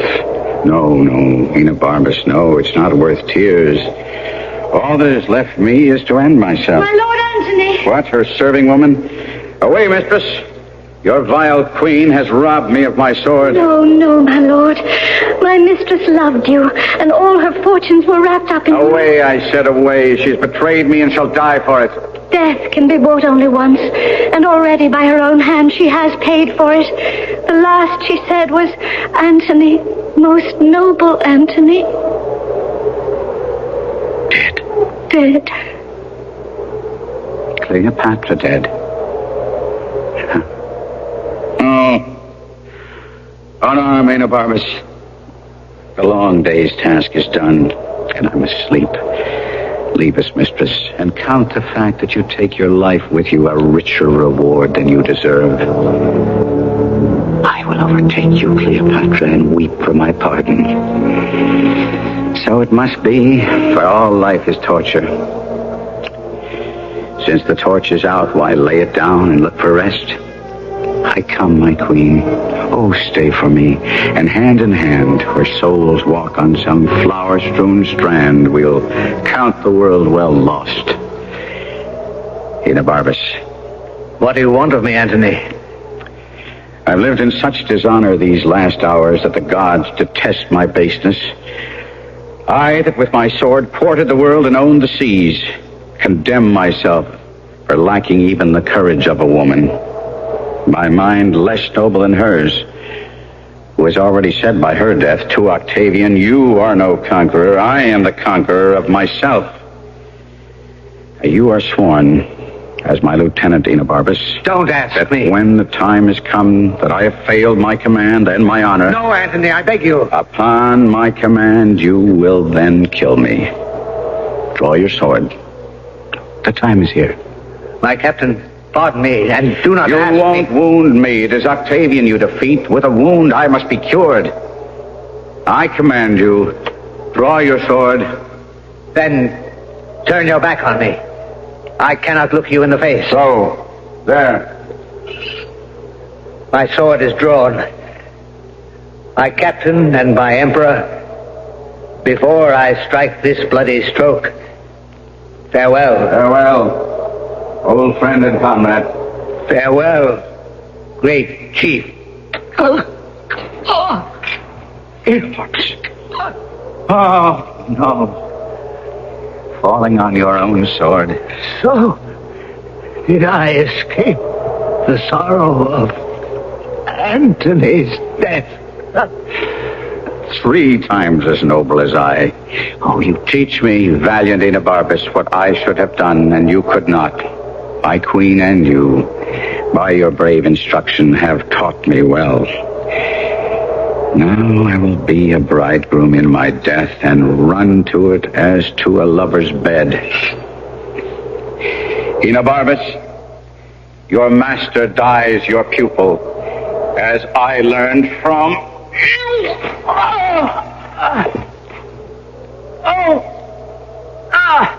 I have done the work ill. Guard! Oh! Lord Antony! What has happened? I pray you make an end of what I have begun. What, my lord? Have you a sword?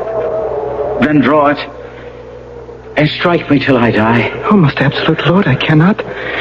My mistress Cleopatra sent me to you. Cleopatra sent you when? For this moment, lord. Who are you? Oh, yes, Diomed. The messenger who always passed between us. But Cleopatra, where is she? Who, in her tomb. But not dead. She is locked within the monument because she feared you suspected her of being in league with Octavian. And for that reason, that in your rage you would kill her. And so I would have. Well, of a sudden, the queen realized that her death might in turn cause yours and sent me post-haste to bring you the truth. And now I've arrived too late. Too late. Good Diomed. Save only to say a last farewell. Call my guard and have them bear me to the monument and my love.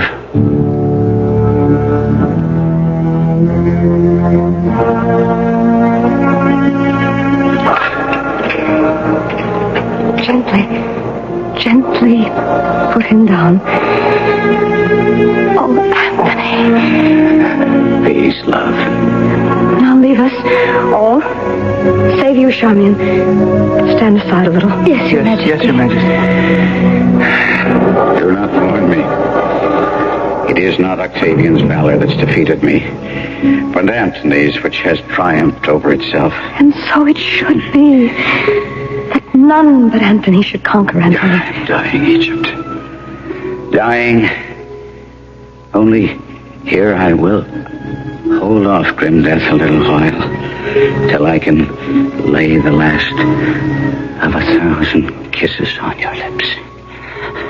And welcome. Die where you have lived. If my lips only had the breath of life, I'd kiss and kiss and kiss again till I'd worn them out. Spare lament. Waste no sorrow at the miserable state in which I die. Remember me, and better fortune when I lived the greatest prince of the world, and that now I do not basely die. I am a Roman, by a Roman, valiantly vanquished. My spirit is going. I can no more, my queen. In your arms. I am dying. Egypt. Dying. Oh, noblest of men. How can you die? Have you no care or thought of me? How can I live in this dull world without your sun to make it bright? No. Oh, look. Charmian. The crown of the earth has melted. The garland of war is withered. And the soldier's sword is fallen. The lamp is spent. It's Egypt out. Peace, girl. We'll bury him, and then I'll do what's brave and make death proud to take me too. His spirit is now cold. I have no friend solution. At the briefest end.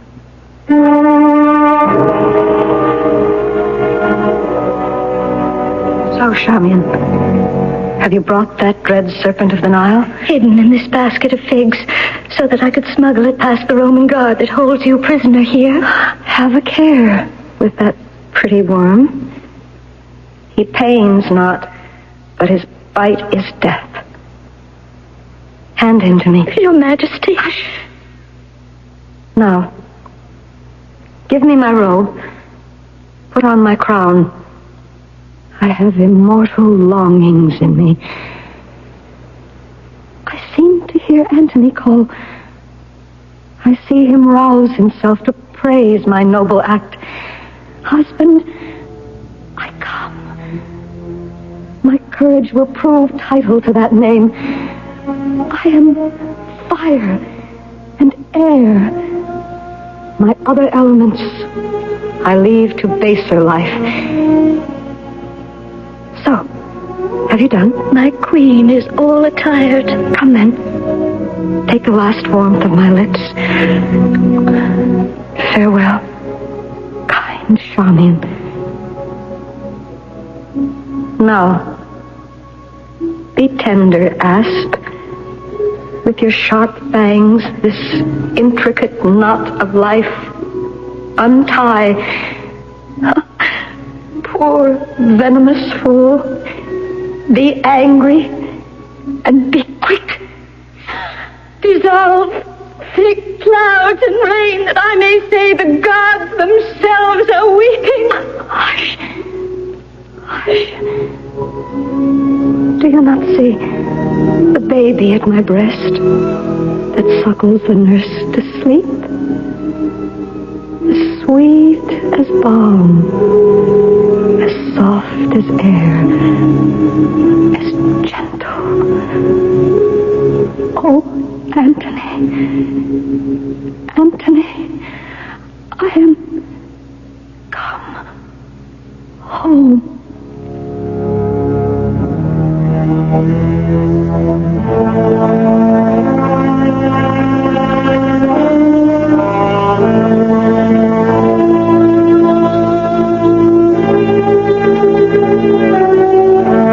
Octavian, entering the tomb later, gazing on her, says, "She looks like sleep. She shall be buried with her Anthony. No grave on earth shall hold in it a pair so famous." And so the curtain falls. Well, your big TV debate will be on here in 30 seconds, Senator. Fine, Hank, fine. Don't worry, sir. You're the incumbent, and you'll eat him up. Right. Oh, there's your opponent now. 20 seconds, gentlemen. Hank, what's my opponent carrying under his arm there? It's a Time magazine. Oh, no. It's probably this week's. I haven't even read it. Easy, sir. Hank, he'll be on top of everything. World affairs, law, economics, the movie reviews. I'll sound like a dodo out there. 10 seconds, He'll be bright. He'll be witty and Senator, don't put your thumb in your mouth. Unless he only had time to look at Time magazine's cover. Oh, no. Stand by, please. Hank, I don't even know who's on Time's cover this week. Sir. Can you see who's on Time's cover? Oh, I can't. What if they ask me who's on Time's cover? What am I going to say? And now, the candidates debate. On the left, we have the incumbent Senator Ethel Merman. No, she was on the cover of something else. Senator... Alice Cooper or Abe Dean? Senator, all we want... I know what you want. Is it a picture of a shark? Just the name. The shark didn't have a name. Give me a hint. Rover, Senator, Blackie. Time makes everything more interesting, including you.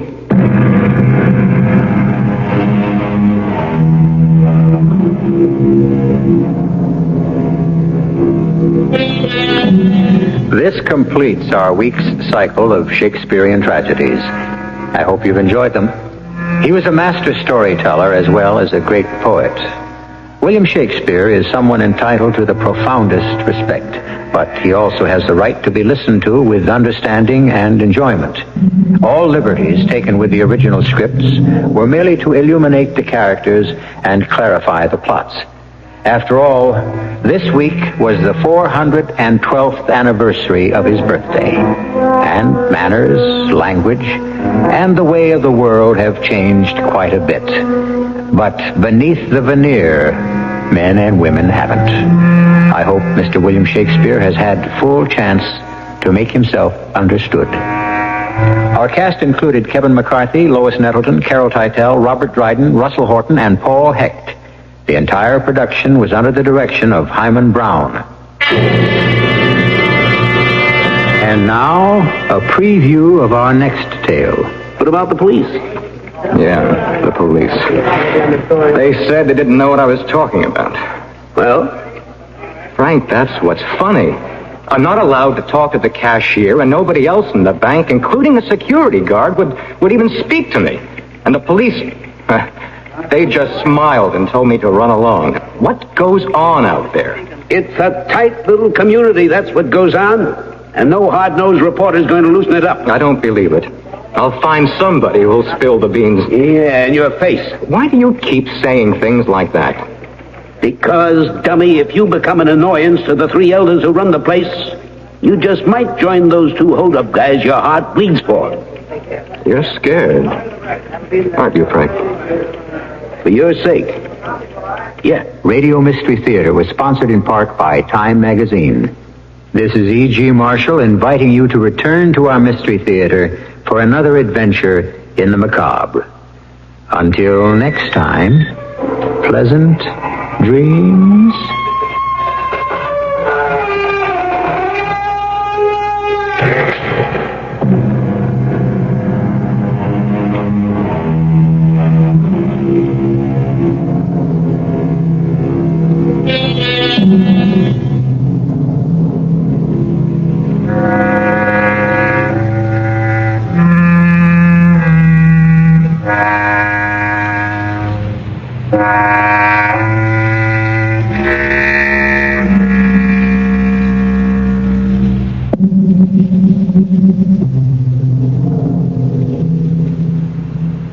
Fred, baby, everybody's doing it. Doing what? Celebrating our country's bicentennial birthday, of course. What's that got to do with keeping your teeth clean? Plenty, that's what. We're celebrating the 200th year since we declared our independence as a nation. I hear you, man, but I don't track you.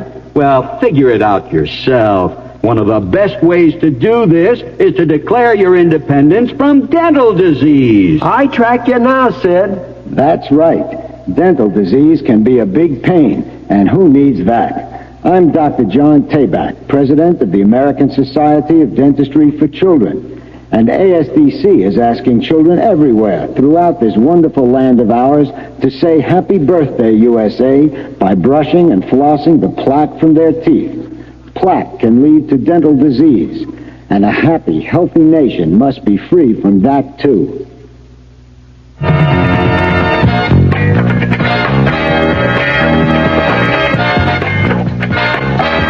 WFAA Dallas Fort